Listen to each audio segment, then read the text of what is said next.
있었던 누리호 3차 발사가 돌연 연기됐습니다. 발사 예정 시각을 2시간여 앞두고 기술적인 문제가 발생한 건데요. 재발사는 언제쯤 이루어질 수 있을지 더 깊이 들여다보는 인터뷰 시간에 전문가와 얘기 나눠보겠습니다. 수요일 코너죠. 기후위기 시대, 우리가 놓치고 있는 환경 문제와 내일을 위한 생활수칙 꼽아보는 지구생활 백서 코너도 준비되어 있으니까요. 많은 관심 부탁드리겠습니다. 김성원의 시사에는 청취자 여러분들의 관심과 참여 기다립니다. 방송 내용과 관련해 의견 있으신 분들은 문자 보내주십시오. 당첨된 분들께는 모바일 쿠폰 보내드릴 텐데요. 참여하실 번호는 샵9730이고요. 짧은 문자 50원, 긴 문자는 100원의 이용료가 부과됩니다. 또 저희 방송을 유튜브를 통해서도 실시간으로 시청 또 참여하실 수 있는데요. KBS 1라디오 채널 들어오셔서 구독, 좋아요 많이 눌러주시길 부탁드리겠습니다. KBS 1라디오 김성환의 시사야. 그럼 지금 시작하겠습니다.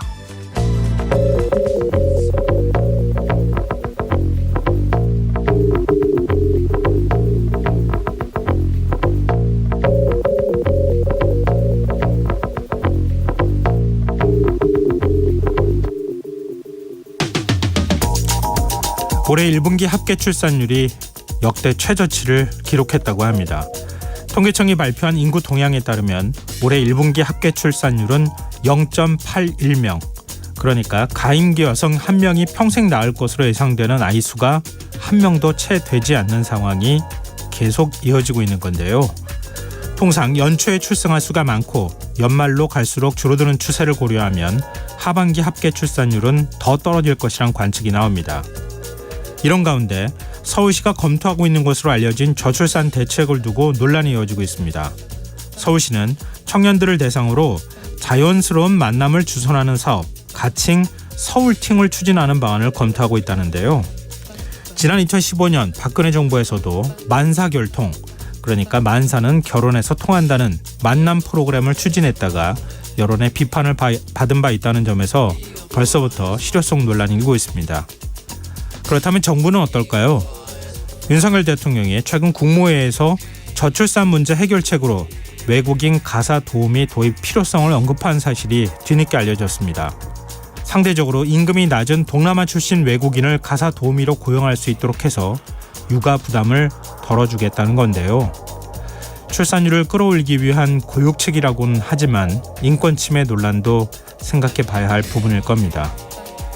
세계적인 인구학자 데이비드 콜먼 옥스퍼드대 명예교수는 우리나라가 첫 번째 인구 소멸 국가가 될 것이란 경고를 내놓은 바 있는데요. 지금 청년들에게 필요한 건 일회성 이벤트나 땜질식 처방이 아닌 아이를 낳고 키우고 싶은 사회적인 환경을 만드는 일이 아닐까요?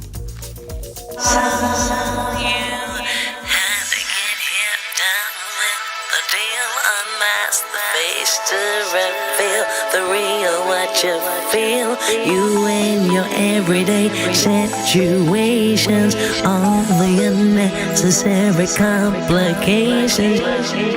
오늘 밤 당신 안의 꿈틀거리는 지식충전 본능이 깨어납니다. 여러분의 자유탐구 영역 김성환의 시사야.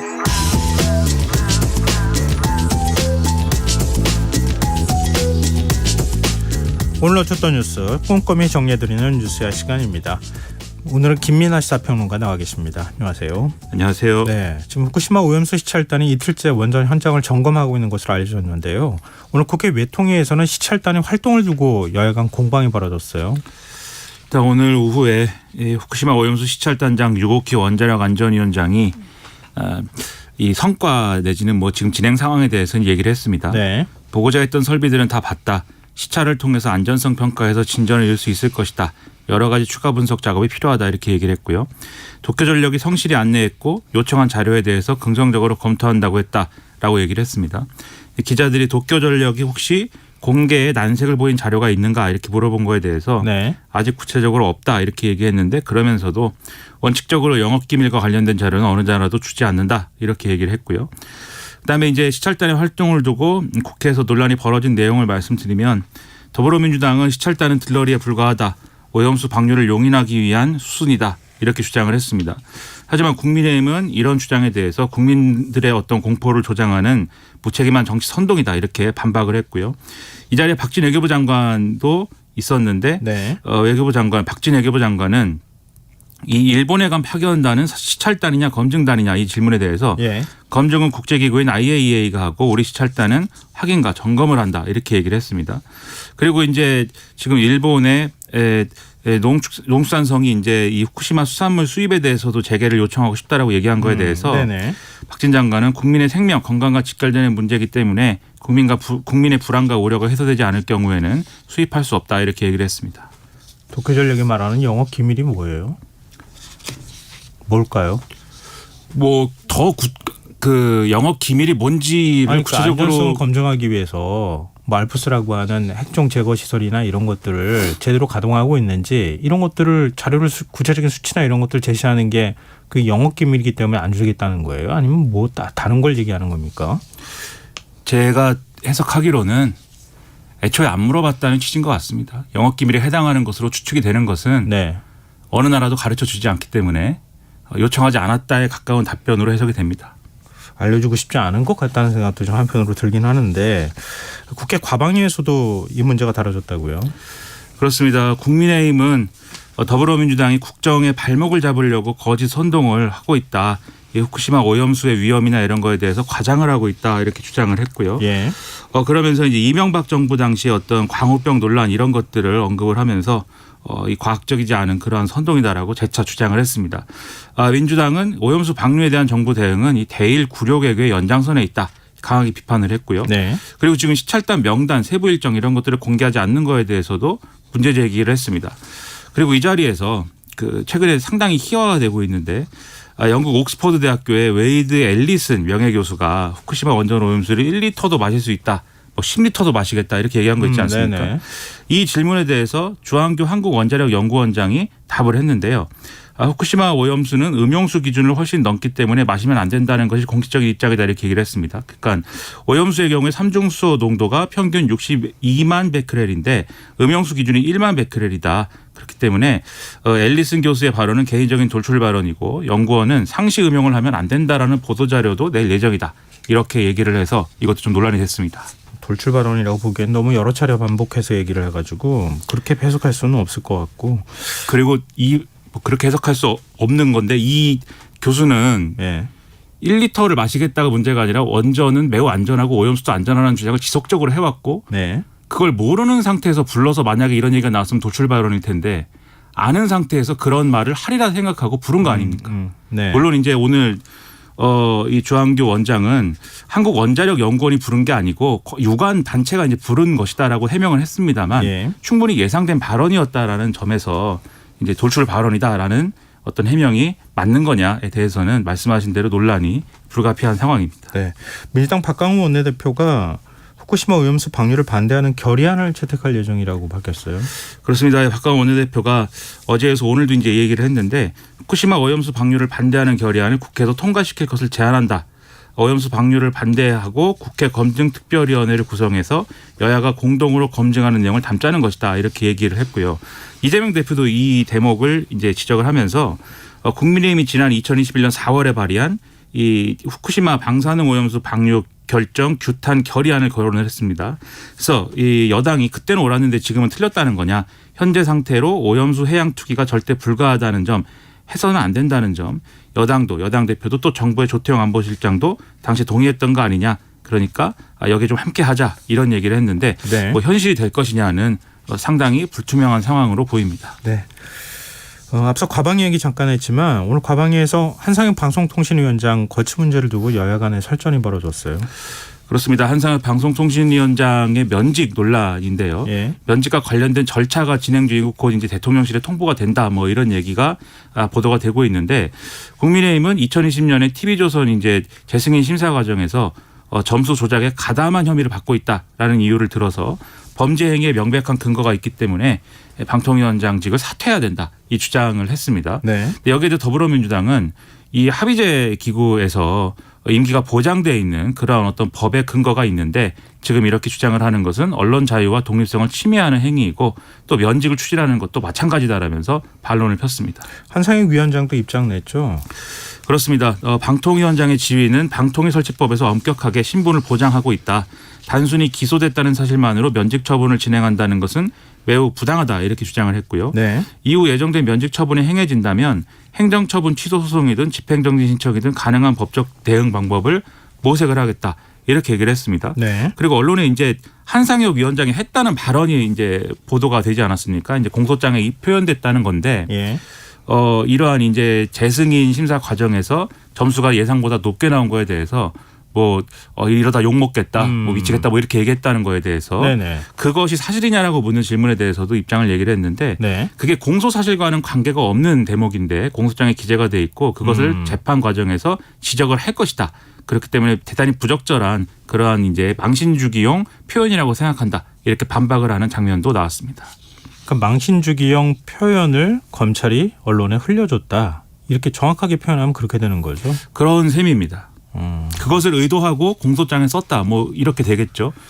여기에 더해서 판사의 이제 이 심증을 미리 유도하기 위한 그러한 이제 어떤 대목이 아니냐라는 지적도 아마 재판 과정에서는 할 것으로 보입니다. 근데 이번 주에 윤석열 대통령이 면직안 제거한다는 얘기가 언론 보도를 통해서 나오고 있더라고요. 그렇습니다. 어제 같은 경우에 언론 보도는 뭐 이르면 오늘 그 시점이 이제 어제 또는 이제 오늘 뭐 이렇게 됐었는데 일단 이번 주 내에는 이제 면직을 제거할 것이다 이 보도가 나오고 있고요. 네. 앞서 말씀드렸듯이 한상혁 위원장이 오늘도 밝혔는데 청문 절차가 진행된 것이고 본인이 그 통보를 받아서 절차에 응했다라고 얘기를 하고 있습니다. 네, 알겠습니다. 화제를 좀 바꿔보죠. 정부 여당이 오늘 당정협의회를 열었어요. 집시법 개정안 논의했다고요? 그렇습니다. 이 논의 내용을 윤지옥 국민의힘 원내대표가 브리핑을 했는데요. 가칭 공공질서 확립과 국민권익보호 TF를 총리실에서 일정 기간 운영을 해서 이 내용을 좀 마련하겠다 이렇게 얘기를 했습니다. 근데 기본적인 이제 어떤 논의 내용을 다 이제 설명을 했는데 일단 시위 현장에서 집시법 위반 사례가 만연하다고 판단하고 있다. 야간 문화재를 빙자한 집회라든지 편법 및 불법 집회 등이 있는데 법 취지에 맞게 적극적으로 해석해야 할 필요성이 있다는 의견을 모았다. 이렇게 설명을 했습니다. 예. 그리고 불법 전력이 있는 단체가 이번 집회와 같이 타인의 권익과 공공질서에 직접적 위협을 끼칠 것이 명백하다는 그러한 상황에서는 제한을 해야 된다. 이렇게 얘기를 했고요. 출퇴근 시간대 주요 도로상 집회 시위는 신고 단계에서 제한할 수밖에 없다는 의견이 모아졌다. 이렇게 얘기를 했습니다. 이건 최근에 건설노조의 1박 2일 이제 노숙 집회를 이제 언급한 것이다. 이렇게 해석이 되고요. 예. 근데 이것이 이제 불법 전력이 있는 단체를 어떤 기준을 가지고 판단할 것이고 또 어떻게 이제 금지를 하는 거냐 이거에 대한 질문이 있었는데 불법 전력이 있다고 해서 무조건 금지 제한하는 게 아니라 집회의 시간이나 장소 그리고 집회에서 예상되는 형태 등을 보고 직접적으로 위협이 명백한 경우에 제한하겠다는 거다라고 설명을 했고요. 이제 이렇게 운영할 경우에 지금 이제 집회는 법상으로 신고제로 운영을 하게 돼 있는데 네. 사실상 허가제가 되는 거 아니냐 이런 지적에 대해서는 그렇게 운영할 생각은 없다라고 답을 했습니다. 야당은 위헌적 발상이라며 반발하고 있어요. 그렇습니다. 이재명 대표가 이제 헌법 정신에 어긋나는 명백한 위헌적 발상이다라고 얘기를 했고요. 그러니까 지금 지시법 개정을 추진하고 있는 의도가 뭐냐에 대해서도 지적을 했습니다. 지금 민생과 경제, 안보 문제가 더 심각하기 때문에 여기에 집중할 때인데 야간 집회가 이러한 민생 문제에 지금 어떤 영향이 미쳤느냐 이렇게 좀 반박을 하는 그런 모습이었는데요. 네. SBS 등의 보도를 보면은 실제로 이제 헌법 전문가들의 의견이나 이런 걸 청취해서 오늘 보도를 했는데 네. 이런 이제 정부 여당이 논의하고 있는 지시법 개정안이 실제로 입법이 될 경우에 여러 가지로 위헌 논란이 불거질 수밖에 없다. 이런 판단을 전문가들이 내리고 있다. 이런 내용들도 언론에 보도가 되고 있습니다. 또 오늘 국회 운영위에서는 이른바 건폭이라고 하는 표현 때문에 여야 간에 설전이 벌어졌어요. 그렇습니다. 더불어민주당이 윤석열 대통령 그리고 원희룡 국토부 장관 등이 건설노조를 겨냥해서 건폭이라고 표현을 한 것은 혐오 표현에 해당된다. 이 문제 제기를 했고요. 이 국회에 출석한 국가인권위 상임위원회에게 이 조사를 요청을 했고 이 접수가 되면은 조사를 하겠다라는 답을 받았습니다. 네. 여기에 대해서 국민의힘 측은 반발을 했는데요. 장동혁 의원이 이렇게 주장을 했습니다. 민주노총이 북한의 지령까지 받아가며 정부에 대해 극한 적대감과 혐오감을 표현하는 것에 대해서는 눈 감거나 적극 동조하면서 건설 현장의 불법 폭력에 대해 이것을 줄여서 건폭이라고 했더니 그것은 혐오 표현이고 자체가 차별적 표현이라고 하는 것은 맞지 않다. 이렇게 얘기를 했는데 네. 어떤 혐오 표현이라든가 이런 지적에 대해서 잘 이제 일반적인 표현을 납득하지 못하고 있는 것이구나 이렇게 해석할 수 있는 그런 발언이다. 네, 이렇게 평가할 수 있을 것 같습니다. 건폭이라는 게 원래 조폭 뭐 이런 표현하고 좀 비슷한 표현 아니에요? 그렇죠. 우리가 일반적으로 이야기에는 뭐 주폭 이런 것도 있고, 그러니까 이 조폭에서 파생된 폭 시리즈들이 있지 않습니까? 예. 그런데 그것과 마찬가지로 건설 노조의 뒤에 그러한 이제 폭을 붙여서 조폭에 비유해서 건폭. 그래서 건설 노조를 마치 조직 폭력배와 같은 그러한 이제 사회적 인식을 가진 존재하고 비슷한 것으로 취급하는. 그래서 이게 이제 혐오 표현이다. 이런 논리인데 네네. 지금 당동혁 의원이 예. 이제 두 가지를 얘기를 한 거예요. 사실상 첫 번째로 건폭이라는 거는 건설 현장의 불법 폭력 이것을 줄여서 건폭이라고 한 것이다. 이 주장을 첫 번째로 한 것이고 네네. 두 번째는 이것이 혐오 표현이라면 왜 민주노총이 북한의 지령을 받아가면서 정부에 대해서 혐오감을 표현하는 것에는 눈을 감느냐 이렇게 얘기를 한 건데 이건 사실 조폭을 건폭으로 표현했다는 것하고 비할 대상이 아니죠. 이것도 이제 잘못됐다고 할 수 있는 거지만 혐오 표현이라든지 건폭에 대비할 문제는 아닌 것이죠. 그런 점에서 보면은 애초에 혐오 표현이라는 문제 제기의 방식을 잘 이해하지 못하고 있는 것이 아닌가 이런 의심이 조금 들었습니다. 네, 지금 여러분께서 KBS 라디오 김성환의 시사회와 함께하고 계십니다. 계속해서 뉴스에 이어가겠습니다. 이른바 노란봉투법이 야당 주도로 국회 본회의에 직회부됐어요. 그렇습니다. 국회 환노위 전체회의에서 이 노란봉투법 본회의 직회부로 의결을 했는데 지난 2월 21일에 환노위 전체회의 통과한 뒤 법제사법위원회 회부된 법안이 2달 넘도록 처리가 되지 않았기 때문에 그래서 이제 직회부를 관철을 한 것이죠. 그러니까 국회법을 보면 법사위가 특정 법안 심사를 60일 안에 마치지 않으면 법안을 소관하는 상임위원회 위원장은 간사와 협의해서 본회의에 이것을 부의할 수 있게 되어 있는데요. 여기서 법안을 소관하는 상임위라는 게 그 법에 이제 법사위 오기 전에 원래 있었던 상임위, 즉 이 경우는 국회 환노위가 되는 거죠. 예. 그래서 합의가 이루어지지 않는 경우에는 제적위원 5분의 3 이상의 찬성으로 본회의 부의가 가능하다 이렇게 되어 있는데 환노위 제적위원은 16명입니다. 그 더불어민주당 소속 9명하고 정의당 이은주 의원이 본회의 직회부 안건에 찬성해서 이제 10명이 찬성한 것으로 그런 이제 의결 절차를 거쳐서 직회부를 결정을 했다라는 겁니다. 이정식 고용노동부 장관이 반대하는 기자회견을 열었어요. 그렇습니다. 직후에 이제 이정식 고용노동부 장관이 입법을 재고해 주실 것을 절박한 심정을 담아 간곡히 요청한다 이런 내용으로 기자회견을 열었는데요. 네. 이렇게 설명을 했습니다. 개정안은 노사법치에 기반한 노동개혁과 자율, 연대에 기반한 노동시장 이중구조 해소 노력을 모두 물거품으로 만들 것이다. 이렇게 얘기를 했고요. 또 이 법안 때문에 소수 기득권의 어떤 권리 이런 것들만 강화가 돼서 다수 미조직 근로자와의 격차가 오히려 확대될 것이다 라고 얘기를 했고 그 결과 노사관계 그리고 경제 전반에 큰 혼란을 초래를 해서 경제 발전의 지속 가능성을 저해할 것이다 이렇게도 주장을 했습니다. 네. 이 노란봉투법이 어떤 내용을 담고 있길래 그래? 이렇게 생각하시는 분들이 있을 것 같은데요. 노란봉투법은 지금 뭐 여러 가지 얘기가 나왔습니다만 네. 첫째로 지금 예를 들면 원하청 관계에서 하청 소속 노동자라든지 이런 네. 경우에 이 사용자성이 원청이다 이런 것들이 명확하지 않은 부분이 있어서 원청이 책임을 피해가는 경우가 있지 않습니까? 네. 그래서 이제 그러한 사용자성을 강화하는 내용이 이제 들어 있고요. 예. 두 번째로 이제 이 어떤 노조가 어떤 이 파업이나 이런 걸 했을 경우에 그것에서 피해를 본 거에 대해서 손배나 이런 거를 걸어서 상당히 이제 노조 활동을 사실상 봉쇄하는 경우들이 많았는데 그러한 손배를 걸 때 지금 노조법에도 이 정당한 어떤 쟁의 활동에 대해서는 손배를 걸지 못하게 되어 있는데 이것에 해당하는 어떤 그런 사유나 이런 것들을 구체화하고 범위를 넓히는 것을 핵심 내용으로 하고 있는 그러한 법안이다라고 얘기할 수 있습니다. 네. 이게 또 그 윤석열 대통령이 거부권을 행사하는 겁니까? 이제 언론이 취재한 이제 대통령실 관계자의 언급을 보면 이렇게 얘기를 하고 있습니다. 대화와 협상, 절충과 타협의 정당한 절차를 거치지 않은 법안에 대한 우리의 원칙은 변함이 없다. 마지막까지 국회가 해당 법안에 대해 원만하게 협상을 기대한다라는 건데요. 예. 이 발언을 이제 해석을 해본다면 만약에 야당 주도로 이 본회의에서 이 법안을 밀어붙여서 통과시킬 경우에는 거부권 행사할 수 있다.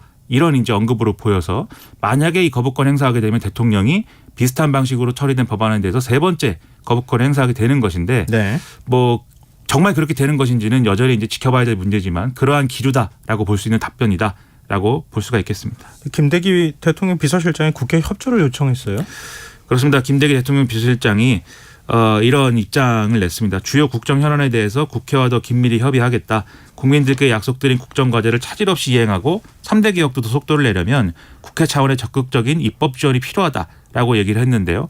그러니까 하반기 들어서 더 여러모로 대외적인 상황이나 이런 것들이 어려워지고 이런 것들 때문에 경제적으로 악영향이 있을 수 있어서 이러한 국회 협조가 필요하다라는 취지였습니다. 네. 근데 그걸 위해서 대통령실이 노력을 이제 실제로 하는 모습을 보여준다면 당연히 이제 국회 그리고 야당도 여기에 대해서 호응을 해야 되겠죠. 네. 그러한 진정성을 확인할 수 있는 과정이 있겠는가 이후에 네. 이걸 좀 주목을 해봐야 되겠습니다. 윤석열 대통령이 중소기업인들과 행사를 하는 자리에서 언급한 발언이 화제가 되고 있네요. 그렇습니다. 어제 이제 서울 용산 대통령실 앞 잔디마당에서 2023년 대한민국 중소기업인 대회가 진행이 됐는데요. 이 자리에서 이제 중소기업인들 포함해서 이 기업인들하고 대통령이 허심탄회하게 치맥 회동 비슷하게 이제 얘기를 주고받는 뭐 그런 자리였습니다. 네. 근데 이 자리에서 김기문 중소기업 중앙회장이 이렇게 얘기를 했습니다. 지난주에 현 정부의 중소기업 정책에 대한 만족도 조사를 진행을 했는데 잘하고 있다라는 답변이 77%가 넘었다 이렇게 얘기를 했는데 네. 그랬더니 윤석열 대통령이 77%라는 말을 듣고 그게 진정한 지지율이구나 이렇게 생각을 했다 이렇게 답변을 했다라는 거거든요. 물론 이제 뭘 잘하고 있다고 답변을 했다는 거예요. 뭐 노동정책이나 이런 것들을 언급했다고 하는 얘기도 있던데 주 69시간제 뭐 이런 것들을 잘하고 있다 이렇게 얘기를 했다고 하더라고요. 지금 여기서 이제 중소기업 정책에 대한 만족도 조사다 이렇게 얘기를 하고 있는데 예. 그 이제 세부적인 조항에 지금 말씀하신 것처럼 지금 이제 정부가 추진했던 어떤 정책들이 있지 않습니까? 예. 뭐 언론이 이제 주 69시간 이렇게 불렀습니다. 아무튼 이제 근로시간 관련된 52시간 개정이라든가 이런 것들에 대해서 좀 더 기업들이 어떤 편의를 봐주는 어떤 법안이다라고 해석할 수 있는 그런 것들에 대해서 만족도가 높다라고 중소기업 중앙회 차원에서 조사를 했더니 중소기업 중앙회에 해당하는 그러한 이제 회원사 및 이제 응답자들이 그렇게 답을 했다라는 거예요. 네. 그래서 이제 대통령은 그게 진정한 지지율이다라고 얘기를 했는데 집어 얘기를 하면은 지금 다른 여론조사 등에서는 국정수행 지지율이 77%가 안 나오지 않습니까? 예. 그것은 그런데 그런 여론조사들은 국민 전체에 대해서 국정수행에 대한 일반적 상황을 물어봤을 때 그렇게 답이 나오는 거지 않습니까? 그렇다면 대통령이 종점적으로 내 지지율이다라고 판단하는 그러한 어떤 대목은 무엇이냐. 결국 이제 기업에 유리한 것들에 대해서 답을 하고 있는 이러한 중소기업 중앙회라든지 이런 재계인 거 아니냐. 이런 지적들이 언론에서 나오고 있는 것입니다. 네. 마지막 뉴스입니다. 검찰이 민주당 전당대회 돈봉투 의혹과 관련해서 윤관석 이성만 의원에게 구속영장을 청구했다고요? 그렇습니다. 무소속 국회의원이 된 윤관석 이성만 의원에 대해서 정당법 위반 혐의로 사전 구속영장을 청구를 했는데요. 일단 윤관석 의원은 뭐 아시다시피 2021년 4월 달 민주당 전당대회에서 송영길 후보 당선을 위해서 현역 의원들에게 6천만 원의 현금을 살포한 혐의를 받고 있습니다. 그리고 이제 각 지역 대의원들에게 투표할 후보자를 제시하는 내용에 소위 오더를 내렸다라는 내용이 있고 네. 또 지지를 유지해달라는 명목으로 이렇게 돈봉투를 전달한 것으로 조사가 됐다. 이게 이제 검찰이 두고 있는 혐의이고요. 네. 그다음에 이성만 의원의 경우에는 2021년 3월 달에 경선 캠프 관계자에게 100만 원을 제공을 하고 그리고 경선 같은 달 말에 또 관계자들에게 지역본부장 제공용 현금 1,000만 원을 제공을 했다. 그리고 윤관석 의원으로부터 오더 명목으로 300만 원을 또 수수했다. 이런 혐의를 받고 있는 그런 상황입니다. 물론 이제 이 두 의원들은 혐의를 전면 부인하고 있는 그런 상황인데 그럼 이제 구속영장을 청구했으니까 이제 체포동의안을 이 국회가 이제 결정을 해야 되겠죠. 체포동의안은 아마도 30일 예정된 국회 본회의에 보고가 되고 그 다음에 이제 열리는 본회의에서 처리가 될 것으로 예상이 됩니다. 네. 송영길 전 대표는 서울중앙지검 검사들을 공수처에 고발했어요. 그렇습니다. JTBC 기자들에게 이정근 전 이 사무부총장의 녹취 파일, 이 녹취록을 흘렸다라는 주장인 것인데요. 예. 그래서 이제 서울중앙지검 소속의 성명불상 검사를 공무상 비밀누설 혐의로 고발을 한 것입니다. 아울러서 JTBC를 상대로 지금 녹취록 방송금지 가처분 사건을 심리 중인 서울 서부지법에도 탄원서를 제출을 해서 이게 사실상 피의사실 공표다 이런 주장을 거듭하고 있습니다. 네. 오늘 뉴스 여기까지 하겠습니다. 지금까지 김민하 시사평론가였습니다. 고맙습니다. 고맙습니다.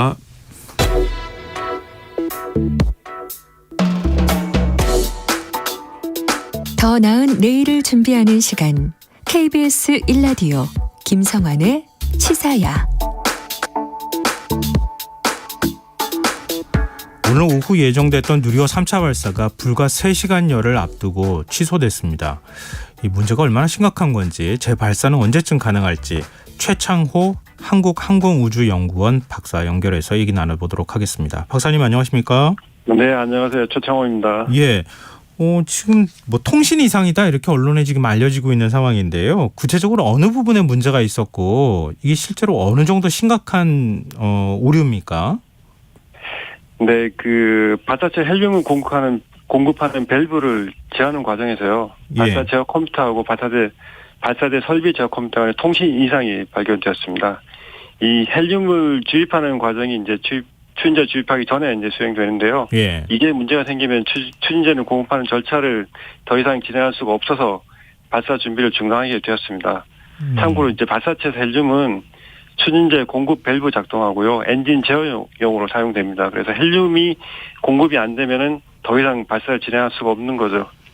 굉장히 심각한 문제입니다. 아, 이게 심각한 문제였어요. 뭐 사실 네. 언론의 통신 이상이고 뭐 제어하는 소프트웨어에 관한 문제이기 때문에 그 정도까지 심각할 거라고 생각을 못했거든요. 근데 여기에 문제가 생기게 된다고 하면은 만약에 발사가 된다 하더라도 발사체가 올라가는, 그러니까 지상을 떠나고 난 다음에도 문제가 생길 수 있는 겁니까? 아, 당연히 그렇습니다. 이 헬륨은 그 발사체 내부에 있는 제어 밸브들을 이제 열고 닫을 때 사용되거든요. 예. 근데 그 헬륨이 없으면은 발사체 내부에 예를 들어서 연료나 액체 산소 같은 걸 엔진에 공급할 때 밸브가 열리지 않으면은 그 엔진으로 이제 그 추진제가 공급이 되지 않기 때문에 엔진 작동은 멈춥니다. 그래서 굉장히 심각한 문제죠.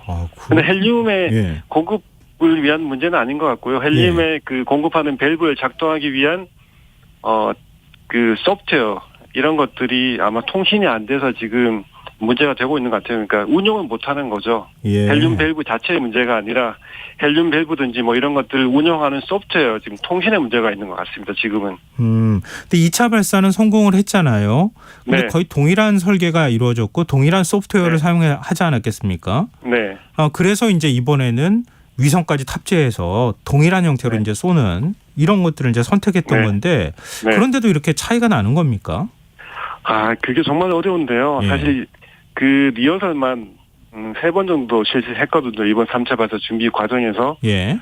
그때는 전혀 문제가 없었는데 오늘 발사 절차를 진행하는 과정에 처음으로 생긴 문제고 이제까지는 한 번도 생기지 않은 문제였습니다. 근데 발사체는 사실 밸브만 해도 수백 개가 있을 정도로 많은 부속품으로 구성되어 굉장히 복잡하거든요. 예. 그래서 아무리 사전에 점검을 철저하게 하더라도 여전히 문제가 발생할 여지가 있는 것 같습니다. 뭐 부품 자체에 문제가 있을 수도 있고 예. 부품을 제어하는 통신의 문제, 부품 제어 소프트웨어 문제 등 굉장히 복잡하기 때문에 언제든지 발생할 수 있다고 생각합니다. 참으로 어렵습니다. 이런 문제 때문에. 그러니까 동일한 소프트웨어를 사용하고 동일한 일종의 이제 제어가 이루어졌던 거잖아요. 2차 발사 때에도.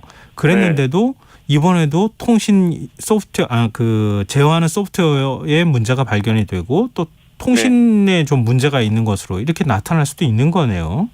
지금 소프트웨어 문제인지 통신의 문제인지 찾고 있는 중인데요. 아직도 정확하게 못 찾았어요? 지금으로서는 통신의 문제라기보다는 소프트웨어 문제의 가능성이 좀 더 높은 쪽으로 기우는 것 같습니다.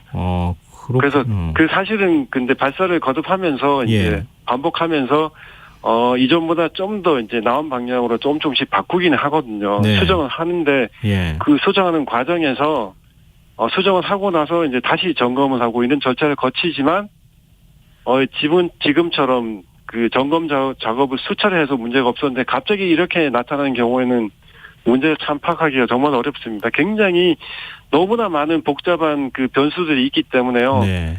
점검 작업을 할 때 모든 변수들이 동일하지가 않거든요. 네. 너무나 복잡하기 때문에 발사체는 37만 개의 부속품으로 구성되어 있기 때문에 그런 것 같습니다. 그래서 이 조건이 조금만 달라지게 되면 우리가 예상하지 못했던 새로운 문제들이 또 생겨나는 것 같습니다.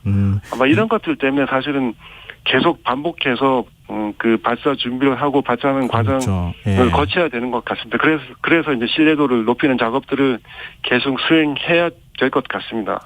그러네요. 이게 일종의 발사체가 안정이 되기 위해서는 반복해서 뭐 4번이고 5번이고 10번이고 20번이고 계속 쏘면서 문제가 생기는 것들을 끊임없이 보정하는 작업하고 해서 그렇게 해서 마지막으로 이 정도면은 계속 발사해도 성공하는 거야 이렇게 결론을 내릴 수 있다는 말씀이시잖아요. 네, 그런데 사실 그렇게 하고서도 이제 상용 발사 서비스를 하는 곳들도 가끔씩 문제가 생기거든요. 아하, 네. 그 정말 성공적으로 상업 발사를 수행하고 있는 해외 발사체들도 발사 성공 확률이 90%대 중후반입니다. 그러니까 100번 정도 하면은 발사하면 두세 번 정도 실패한다는 거거든요. 네네. 그래서 발사가 진짜 어려운 것 같습니다. 근데 지금 아직 정확한 원인을 뭐 파악하지는 못했다고 말씀하셨는데 네. 누리호를 기립한 상태에서 그대로 뒀어요. 그리고 내일이면 네네. 발사할 수 있을 것이다 이런 얘기가 나오고 있거든요. 네네. 이거 가능합니까? 그 발사체 내부에 일단 문제가 아니기 때문에요. 발사체 내부에 문제가 발생했다면은 연구원들이 발사체 기립한 상태에서는 내부에 접근하기가 어렵기 때문에 발사 조립동으로 옮겨서 이제 눕힌 상태에서 해결을 하는데요. 예. 지금은 발사 외부의 소프트웨어 적인 문제, 통신적인 문제로 생각되기 때문에요. 일단 발사대에 발사체를 보존한 채 이제 계속 이제 작업을 진행 중에 있고요. 지금까지도 지금 연구원들 계속 작업을 진행 중에 있습니다. 그 소프트웨어적인 문제를 해결하기 위해서 계속 그 여러 가지 방안을 지금 시도를 하고 있는데요. 예. 아직까지는 해결이 잘 안 되는 것 같습니다. 그래요. 그러면은 오늘 원래 그 오후 6시 좀 지나서 발사를 하려고 했던 거잖아요. 내일 동일한 맞습니다. 시간대 발사한다는 거는 아직까지는 할 수 있습니다. 이렇게 말하기는 좀 어렵겠네요. 네, 그렇습니다. 그렇지만 이제 발사대에서 발사체를 철거를 하면은 며칠 더 걸리거든요. 왜냐하면 그렇죠. 발사 이동하는데 하루 걸리고 세우는데 하루 걸리기 때문에 네. 지금까지 발사대에 세워 놓는다는 거는 어떻게든 하루 이틀 내에 해결하겠다는 그런 지금 의지를 가지고 예. 최대한 지금 노력하고 있는 겁니다. 연구들이- 그래서 지금 연구원들이 지금까지 11시까지 잠도 못 자고 계속해서 지금 방법을 찾고 있는 거고요. 예. 아주 부디 좀 원인을 찾았으면 좋겠고 연구원들 네. 정말 고생하신다는 생각이 좀 드네요. 네네. 지난번 2차 발사 때 하고 이번 3차 네. 발사의 가장 큰 차이점이 뭡니까? 네, 그 세 가지 큰 차이점이 있는데요. 예. 이전 발사는 누리호 개발 과정에서 수행된 비행 시험이었습니다. 그러니까 연습 비행이었던 거죠. 네. 그래서 탑재된 위성도 모형 위성이었고요. 하지만 이번 발사 3차 발사에서는 실제로 작동하는 실용 위성 8기가 탑재가 됩니다. 그게 가장 큰 차이고요. 예. 두 번째는 이전 발사는 한국형 발사체 개발 사업에서 수행이 되었습니다. 2차 발사가 성공되어서 이제 성공적으로 마무리됐고요. 3차 발사부터는 한국형 발사체 고도화 사업에서 수행된다는 겁니다. 이 고도화 사업은 원래 지금 발사를 포함해서 2027년까지 총 4번의 반복 발사가 수행될 예정이고요. 마지막으로는 이제 한국형 발사체 고도화 사업을 통해서 민간 기업으로 발사체 기술이 이전되는데 이번 발사의 기술 이전 대상 민간 기업이 처음으로 참여한다는 겁니다. 이게 가장 큰 차이점 세 가지라고 이제 말씀드릴 수 있을 것 같습니다. 사업의 어떤 그 형태가 좀 달라지는 거네요. 이전하고 네, 달라진 예, 겁니다. 고도화 사업이라고 하는 거는. 근데 고도화 사업이라는 게 조금 표현은 네. 추상적이어가지고 그런데요. 네. 일단은 발사에 성공하는, 그러니까 발사체를 우리가 개발에 성공했으니 그 다음에는 더 크고 더 좋은 추진력 가지고 있는 이런 발사체를 만들겠다. 이걸 고도화라고 표현하는 겁니까? 아니면 다른 표현을 또 사용하는 겁니까? 약간 좀 다른 의미가 있습니다. 고도화 여기서 이제 뭔가 큰 개량을 하는 거를 목표로 하는 건 아니고요. 왜냐하면은 이게 민간 기업이 이제 처음으로 이제 참여해서 기술 이전 받는 과정이기 때문에 네. 그 민간 기업이 기술 이전 받은 다음에야 이제 뭐 개량을 한다거나 할 수 있기 때문에요. 지금은 오늘 그 발사 운영 과정에서 문제를 발견하고 이제 해결하려고 노력하고 있지 않습니까? 예. 이런 반복 발사를 통해서 민간 기업이 그 항우연에 갖고 있는 기술을 이전받아서 습득하는 데 가장 큰 목적이 있고요. 그다음에 예. 계속 반복 발사를 수행하면서 오늘 같이 발생한 문제들을 찾아서 교정하는 작업을 통해서 이제 발사 신뢰도를 높이고요. 네. 발사 프로세스를 최적화하는 그런 작업들을 수행하는 게 이제 고도화 사업의 목적입니다. 고도화 사업의 궁극적인 목적은 뭡니까? 2027년까지 갈 때. 궁극적인 목적은 뭐 예를 들면은 달에 네, 우리가 네. 탐사선을 직접 유인 탐사선을 보낸다거나 뭐 이런 그런 거는 아니고요. 그건 아니에요. 아까도 말씀드렸다시피 누리호 발사 신뢰도 높여서 위성 발사를 의뢰하는 쪽에서 이제 믿고 발사를 맡길 수 있는 분위기 조성하는 게 가장 크고요. 네네. 또 이제 제작 참여 민간 기업의 제작 영향을 고도화하고 계속 이제 제작을 할 거니까요. 예. 그다음에 민간 체계 종합 기업이 반복 발사 과정에서 기술을 이제 습득해서 자력으로 발사체를 개량할 수 있는 능력을 육성하는 것이 이제 궁극적 목적이고요. 뭐 그 우주 수송 능력을 확대해서 이제 뭐 화성도 가고 달에 가는 거는 원래 3월부터 시작된 차세대 발사체 개발 사업이라는 게 시작됐거든요. 그건 또 별도로 진행하는 거예요. 그 사업에서 이제 2032년도에 달 착륙선을 이제 발사하는 게 목표입니다. 예. 그 사업에서 이제 더 우주 수송 능력 확대하고 그 개량하는 거는 그 사업을 통해서 할 겁니다. 그때도 마찬가지로 민간 기업이 같이 참여할 겁니다. 다른 목적을 가진 사업이 또 하나 있습니다. 그렇군요. 근데 그걸 투트랙으로 이렇게 분리하기보다는 어차피 네. 발사체를 고도하는 작업을 하는 거니까 네. 같이 거기까지 대비하는 그 연구 인력들이 그대로 가도 되는 거 아닙니까? 그게 좀 이렇게 굉장히 어려운데요. 예. 이제 차세대 발사체 사업은 지금 하고 있는 누리호와는 완전히 차원이 다른 완전히 새로운 발사체 사업입니다. 추가로 또 2조 정도가 투자되고요. 예. 2032년도까지니까 거의 10년이 걸리는 사업이지 않습니까? 예. 그 지금 이제 현재 참여하는 그 누리호 기술 이전에 참여하는 민간 기업이 그것까지 더 커버하기에는 아직까지는 능력이 좀 부족하고요. 예. 그 정도로 투자할 여건이 되지는 않는 것 같습니다. 물론 이제 누리호 사업을 그 하면서 이제 제작 경량을 키우고 차세대 발사체 사업에도 민간 기업이 같이 참여하면서 초기부터 이제 설계 능력을 키우는 그런 작업들을 할 거거든요. 네. 그런데 이제 처음부터 이제 두 가지 동시에 다 같은 사업으로 하기에는 예. 좀 힘들 것 같습니다. 네, 알겠습니다. 그리고 이번 3차 발사가 실용위성을 탑재한다고 말씀하셨잖아요. 네, 네. 그 위성 어떤 게 실리는 겁니까? 네, 위성 그 8기가 실리는데요. 네. 주 탑재 위성으로서는 차세대 소형 위성 2호가 탑재가 되고요. 예. 나머지 뭐 민간 기업에서 이제 7기가 탑재가 되는데 주요 탑재체는 그 한국천문연구원에서 만든 도요셋 위성이라고 예. 4기가 탑재되는 게 있습니다. 그게 가장 중요한 탑재 위성이 될 것 같습니다. 근데 위성은 어떤 능력을 가지고 있습니까? 네, 그 차세대 소형 발사체 2호 같은 경우에는 이제 SAR라고 해서 이제 레이더 지구 관측 그 하는데 지구 영상 관측하는 그 목적을 갖고 있는데요. 네. 그 마이크로 팔을 이제 지구에 쏴서 이제 예를 들어서 날씨가 안 좋거나 뭐 비가 오거나 흐리거나 할 때도 지구를 이제 관측할 수 있는 그런 기능들을 갖고 있습니다. 네. 그리고 뭐 도요셋 위성 같은 경우에는 이제 우주 날씨를 관측하는 그런 기능들을 갖고 있는데요. 4기가 편대 비행을 하면서 뭐 횡으로 편대 비행을 한다거나 종으로 편대 비행을 한다거나 해서 이제 시간적 공간적인 우주 날씨 변화를 관측하는 그런 기능들을 갖고 있습니다. 주로 이제 기상 관측 용도의 위성이 실렸다 이렇게 보면 되겠네요. 기상 관측, 뭐 우주 날씨 관측, 뭐 이런 방사능 관측, 뭐 이런 것들, 네 주로 그렇습니다. 네. 네, 알겠습니다. 많은 국민들이 내일 발사 성공 소식을 기다리고 계실 것 같은데요. 혹시 또 마지막으로 하실 말씀 있으시면요. 항상 그 발사를 준비하면서 항상 어렵다고 느끼는데요. 지금까지 누리호 3번 발사하면서 한 번도 그 제 시간에 발사한 적이 없었던 것 같습니다. 1차 발사 때도 1시간 정도 늦어졌었고요. 2차 발사 때도 이제 강풍으로 하루 늦어졌고 센서 문제로 6일 정도 늦어졌고요. 이번 3차 발사도 역시 지금 다시 이제 통신 문제로 다시 늦어지고 있는데요. 네. 국민 여러분께서 아마 굉장히 좀 이렇게 실망들을 하실 분도 좀 있을 것 같습니다.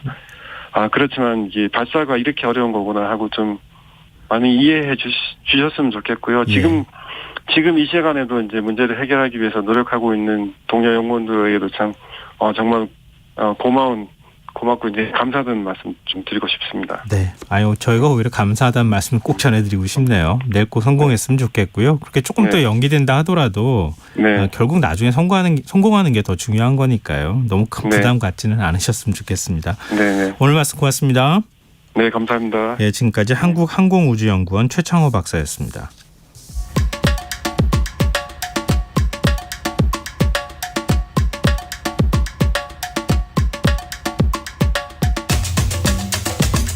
최근 SNS에서 흰개미 일종인 외래종 곤충이 발견됐다는 글이 공유되면서 정부가 조사에 나섰는데요.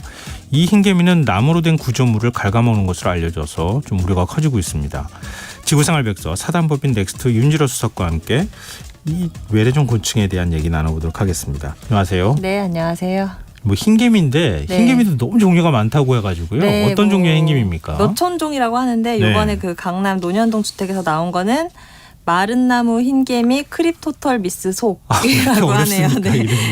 네. 네, 그렇게 나왔고 지금 처음 이제 발견됐을 때 뭐 30마리 나왔다 했는데 오늘 네. 보니까 뭐 100 몇십 마리, 160마리 이렇게 다 뭐 박멸했다 뭐 이렇게까지 나오더라고요. 박멸했다는 얘기도 나와요? 일단 그 집에서 나온 거는 대충 다 해결한 것 같다 뭐 이렇게 얘기를 하더라고요. 근데 문틀에서 나왔으니까 문틀을 뭐 뜯거나. 하면, 네네네. 그러니까 나무를 갉아먹으니까 네. 그 안쪽에 그 개미가 들어가 있을 가능성이 있어서. 네네네. 근데 거기만 있을까요? 그렇죠. 뭐 그렇죠. 봐야죠. 네, 그것도 조금 좀 지켜봐야 되지 않을까 싶은데요. 네. 근데 이 흰개미가 실제로는 개미가 아니라면서요? 네, 이게 사진 보셨겠지만 개미처럼 생겼어요. 언뜻 보면. 날개가 있어요.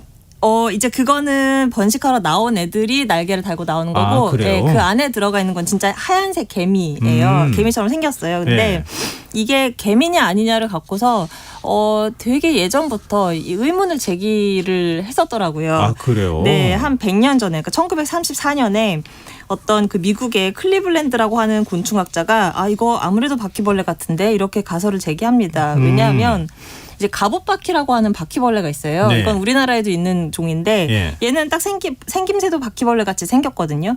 근데 얘는 보통 이제 바퀴벌레들이 잡식에다가 그 이제 홀로 생활하고 막 이렇게 홀로 돌아다니고 이러거든요. 근데 이 갑옷바퀴라고 하는 거는 나무를 갉아먹으면서 살고요. 그리고 되게 좀 원시적이지만 나름 무리 안에서 막 역할 분담도 하고 막 이래요.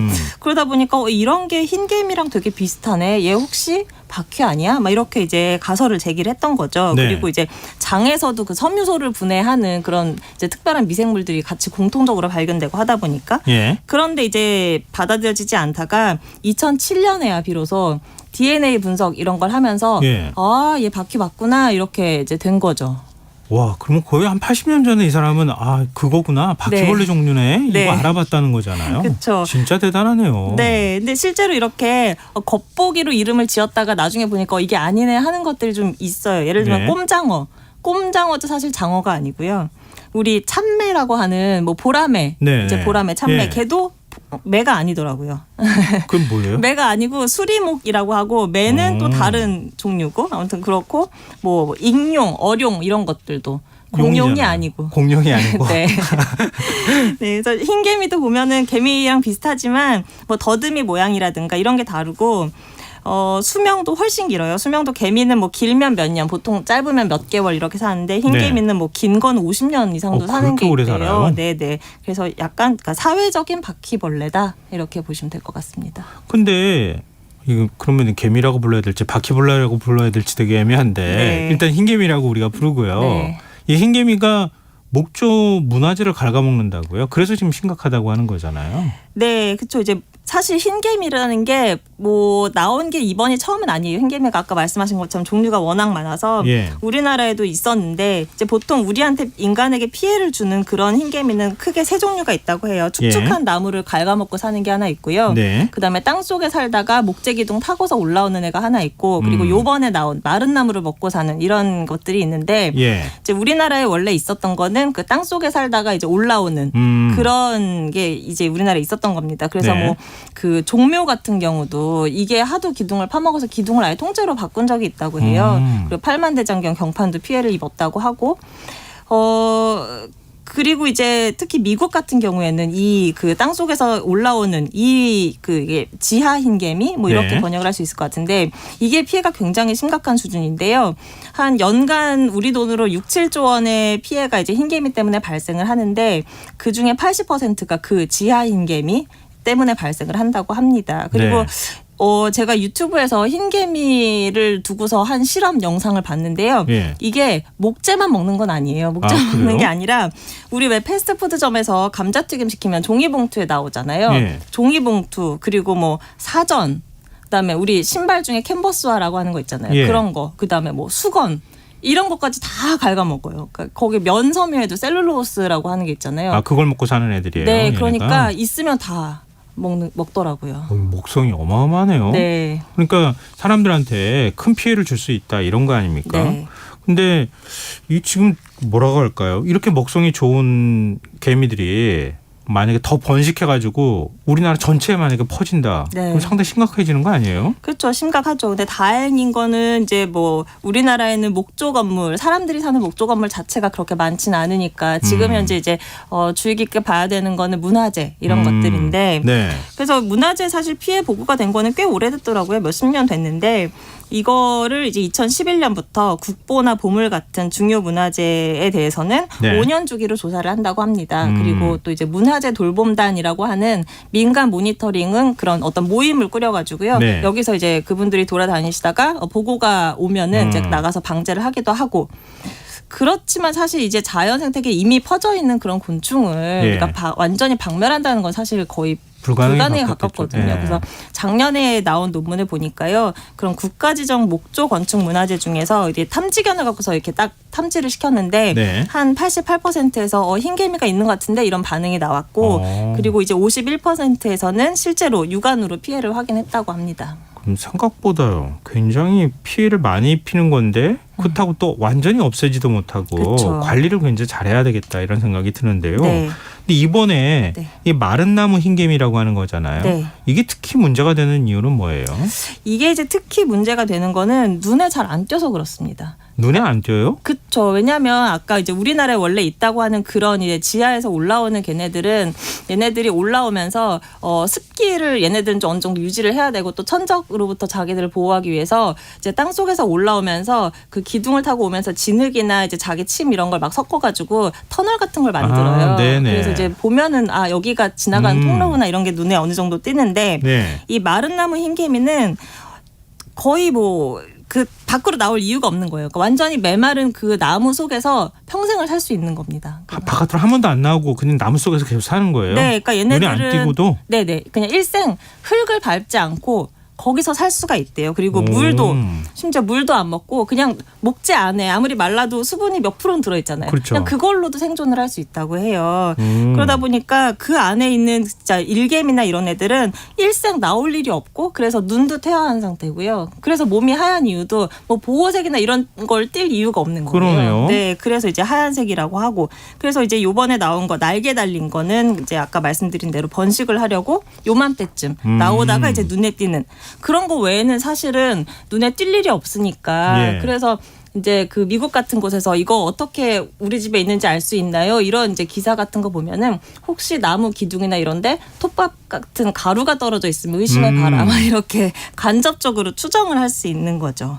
건물을 단면을 잘라본다거나 네. 건물 기둥이 막 그 힘이 없거나 진짜 무너질 것 같으면 그제서야 파보면 이런 흰개미가 있다는 사실을 알게 된다는 거잖아요. 네, 그렇죠. 근데 그나마 뭐 다행이라고 할지 모르겠지만 이 마른 나무 흰개미는 얘가 원래 열대나 아열대 지방에서 사는 애들이거든요. 그래가지고 미국에서도 그 아까 지하에서 올라온 애들은 알래스카 빼고 전역에 다 사는데 이 네. 마른 나무 흰개미는 뭐 텍사스라든가 플로리다라든가 이런 남쪽에만 거의 모여 있어요. 네. 그래서 이번에 뭐 박멸을 진짜 했다고 하면은 뭐 괜찮을 수 있지만 만약에 이미 어느 집으론가 이미 옮겨갔다라고 하면 이제 또 실내니까 실내는 항상 24시간 따뜻하니까 또 어떻게 될지 잘 모르겠고 예. 네, 그리고 이제 우리나라도 점점 아열대화되고 있다 이런 얘기가 있으니까 정말 박멸을 한 게 맞아야 될 텐데 약간 이런 걱정은 되더라고요. 그렇군요. 한때 붉은 불개미인가요? 네네네. 그게 뭐 또 발견이 됐다 그래서 한바탕 소동이 벌어지지 않았어요? 네, 맞습니다. 이제 그건 진짜 말 그대로 개미죠. 개미의 종류인데 붉은 불개미도 있었고 아르헨티나 개미도 있었고 네. 긴다리 비틀개미 뭐 이렇게 불리는 것도 있었는데 이런 것들은 이제 그 한때 막 떠들썩하고 나서 생태계 교란종으로 지정이 됐습니다. 네. 그래서 얘가 나왔다라고 하면은 뭐 물류창고나 이런 데서는 그러니까 간간히 이런 게 나왔다 이런 게 나와요. 그러면 네. 이제 가서 방제하고 하는데 다행히 아직까지 뭐 우리 주변이라든가 생태계라든가 이런 데에서 발견이 됐다라고 하는 보고는 없습니다. 그렇군요. 근데 흰개미는 아까 뭐 이렇게까지 큰 피해를 주는데 생태계 교란종으로 지정돼 있지는 않아요? 네, 이 생태계 교란종은 말 그대로 생태계에서 교란을 일으켜야지 생태계 교란종인 거잖아요. 예. 근데 이제 환경부에서 설명하기로 흰개미가 목재에 피해를 입히기는 하지만 직접적으로 뭐 사람이라든가 사람을 문다거나 뭐 다른 뭐 생물종을 막 이렇게 멸종시킨다거나 이런 위해는 없기 때문에 그리고 이게 사실 우리 목재 건축에 위험을 줘서 그렇지 또 자연에서만 놓고 보면 이제 나무를 분해시키고 죽은 나무를 이제 그러네요. 자연으로 돌아가는 분해자의 네네. 역할을 하기 때문에 이제 생태계 교란종으로 지정을 하지는 않지는 않았다고 해요. 근데 요번에 발견된 거는 이제 어쨌든 간에 목재를 너무 갉아먹으니까 해충인 건 맞고요. 그런데 사실 이 마른 나무 흰개미가 요번에 처음 나온 건 아니거든요, 우리나라에. 네. 예, 그 완도와 제주 사이에 있는 아주 작은 여서도라고 하는 섬이 있어요. 예. 거기서도 몇 년 전에 사실 이런 개미가 나왔는데 그 개미는 해충으로 분류되지는 않는 종이었다고 합니다. 그래서 방제를 하지는 않았다고 하더라고요. 그렇군요. 근데 지금 뭐 사람한테 직접적인 위해를 가하지는 않는다 하더라도 네. 흰개미가 발견이 되면 이거 어찌됐든 신고를 해야 되는 거 아닙니까? 네, 문제가 있을 수 있는 거니까요. 그렇죠. 그러면은 어떻게 해야 되는 거죠? 네, 이게 이거 개미 아니고 바퀴벌레구나라고 해서 막 우리 집에서 쓰는 칡 뿌리는 그거 네, 함부로 네. 뿌리면 오히려 더 위험하다고 해요. 왜냐하면 눈에 보이는 것보다 훨씬 많은 게 저 나무 어딘가에 숨어 있으니까 괜히 네. 잘못 뿌렸다가 더 퍼질 수가 있으니까 일단 나오면 국립생태원 외래생물 신고센터에 신고를 해서 전문적인 조치를 받으라고 합니다. 네. 아, 그래요. 그러지 않아도 지금 8281님께서 아파트 집에 몇 달 전부터 너무 작은 개미가 돌아다니는데 이런 경우 어디로 신고해야 하는지 알려주세요. 이렇게 말씀해 주셨는데 네. 일반적인 개미를 신고하면 안 되죠. 그거는 너무 흔한 거니까. 그렇죠. 그렇죠? 이제 이렇게 가서- 흰 개미가 있거나 그렇게 되는 거죠. 네, 뭐 날개가 막 달렸다거나 아니면 정말 막 크림 색깔을 띈다거나 예. 이러면 이제 한 번쯤 신고를 해보시는 게 좋을 것 같습니다. 네, 신고하실 곳은 국립생태원 외래생물 신고센터라고 합니다. 아마 검색해 보시면은 여기가 연락처하고 네네. 이런 주소가 나오지 않을까 싶습니다. 참고하시면 좋겠네요. 자, 지구생활 백서 오늘 여기까지 하겠습니다. 또 흰개미에 이런 또 사연이 숨어 있다는 거 오늘 처음 알게 돼요. 네. 네. 자, 지금까지 사단법인 넥스트 윤지로 수석과 함께했습니다. 오늘 말씀 고맙습니다. 네, 감사합니다. KBS 1라디오 김성환의 시사 1부 순서 여기서 마무리하겠습니다. 2부에선 화제성 뉴스 등을 살펴보는 밤참 뉴스 미슐랭 가이드 코너가 준비되어 있습니다. 전 11시 정각 2부에 다시 찾아오겠습니다.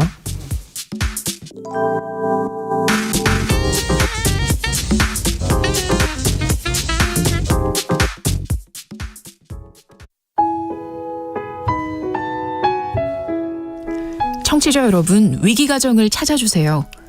어려운 경제 상황 속에서 긴급한 경제적 지원이 필요한데도 복지 사각지대에 놓여 있어 아무런 지원도 받지 못하고 극한 상황으로 내몰리고 있는 위기 가정이 늘고 있습니다.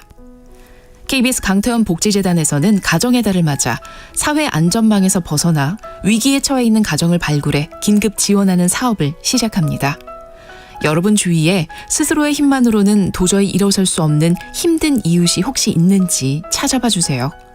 우리 사회의 건강한 구성원으로 신속히 복귀할 수 있도록 KBS 강태원 복지재단이 작은 힘을 보태겠습니다. 여러분의 제보 전화를 기다립니다.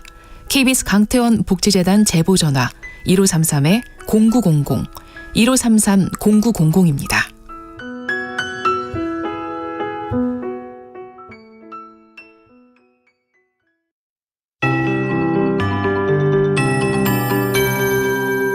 KBS 58분 날씨.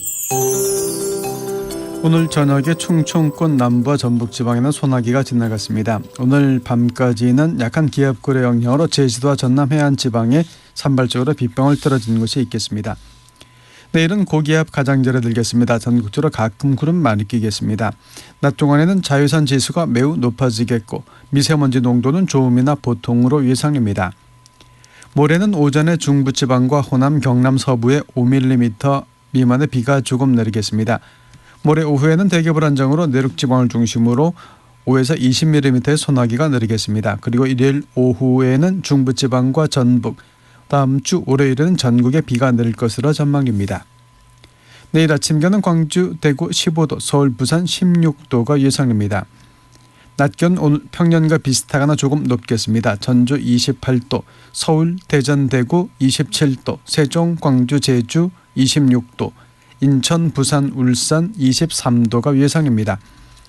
바다의 물결은 전해상에서 0.5 내지 2m로 일겠습니다. 서울지방 현재 기온 19.2도, 습도 44%입니다. KBS 58분 날씨 전금매입니다.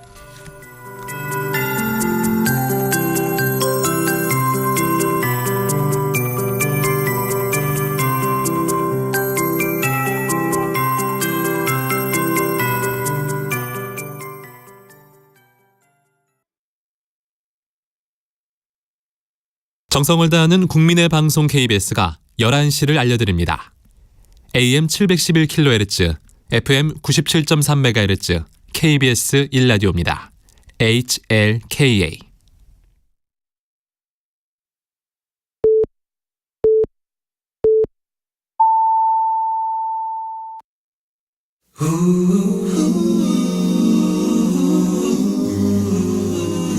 이 밤 그냥 보내긴 아쉬우니까요.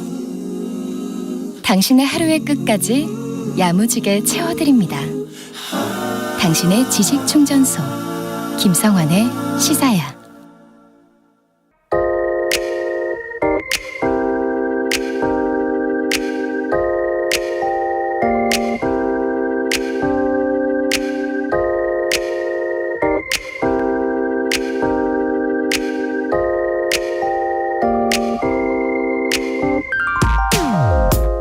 찾아보니 작년 10월 19일이었더군요. 그날 이 시간에 군산이 흑산도 홍어 아성을 넘보고 있다, 이런 소식을 전해드린 적이 있는데요. 당시 방송 내용을 요약하자면 한 해 전 군산 수협 홍어 위판량이 흑산도의 2배 이상을 차지할 만큼 많았다. 흑산도민들의 위기감이 커지고 있다, 이런 내용이었습니다. 그런데 오늘 신문을 읽다가 그 이후 어떤 일이 있었는지 알게 됐습니다. 이른바 홍어 1번지 전쟁이 끝날 수도 있다는 내용이었는데요. 지난 2016년 무렵 군산의 대구잡이 어선들이 참 홍어잡이에 나서면서 흑산도와 대청도 중간 지점인 군산 쪽 바다가 홍어잡이 명당이라는 사실을 깨닫게 됐다고 합니다. 또 때마침 우리 해역까지 넘어와 홍어를 싹쓸이하던 중국 어선에 대해 대대적인 단속이 이뤄지면서 조업량이 급격히 늘어나기 시작했는데요. 문제는 이전부터 홍어를 잡아오던 흑산도와 대청도 어선들은 2009년부터 홍어 자원을 유지하기 위한 총 허용 어획량 제도 TAC를 적용받아 어선별로 잡을 수 있는 어획량의 한도가 정해져 있었지만 군산은 아예 대상에서 빠져 무제한으로 잡을 수 있었다는 사실이었습니다. 이후 흑산도와 대청도가 정부에 군산도 참홍어도 TAC를 적용해야 한다고 꾸준히 요구하면서 홍어잡이를 둘러싼 갈등이 계속되어 왔는데요. 결국 오는 7월부터 서해 전역에서 참홍어 TAC를 적용하기로 했다고 합니다. 그러면 이제 홍어 1번지 전쟁은 끝나는 걸까요? 아직 장애물이 남아있는데요. 흑산도, 대청도, 군산 어선의 어획량을 얼마나 어떻게 나눌지 결정해야 한다고 합니다.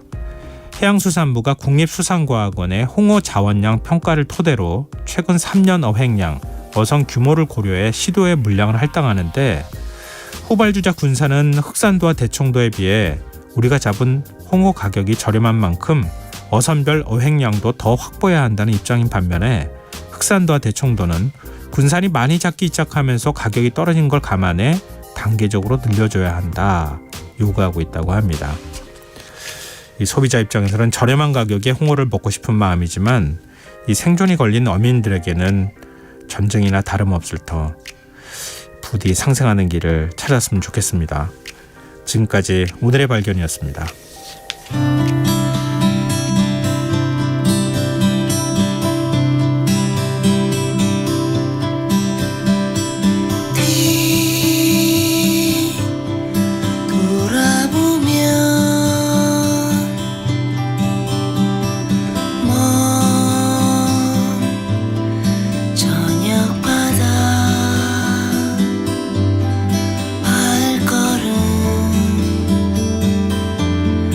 멈추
오늘의 발견에 이어서 장필순의 저녁바다 들으셨습니다.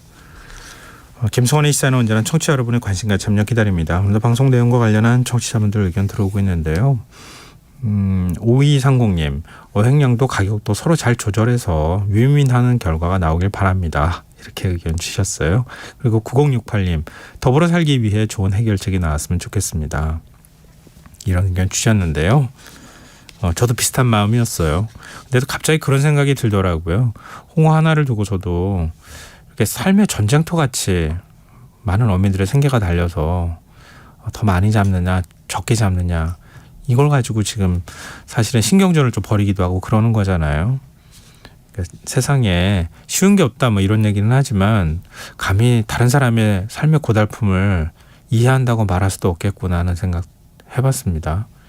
뭐 도시에 사는 입장에서는 편안하게 홍탁도 먹고 싶고 홍어 삭힌 것도 그냥 편히 먹고 있지만 실제로 그걸 잡으러 다니시는 분들은 얼마나 힘들겠어요. 그런 생각을 좀 해볼 수 있는 계기가 됐으면 좋겠다는 생각도 해봤습니다. 네, 청취자분들 의견 계속 기다리고 있겠습니다. 제가 추첨해서 당첨된 분들께 모바일 쿠폰 선물로 드리겠습니다. 참여하실 문자 번호는 샵9730이고요. 짧은 문자 50원, 긴 문자는 100원의 정보 이용료가 부과됩니다. 콩 게시판 KBS 1라디오 유튜브 채널을 통해서도 무료로 참여하실 수 있습니다. KBS 1라디오 김성환의 시사야와 함께하고 계신 지금 시각은 11시 9분입니다.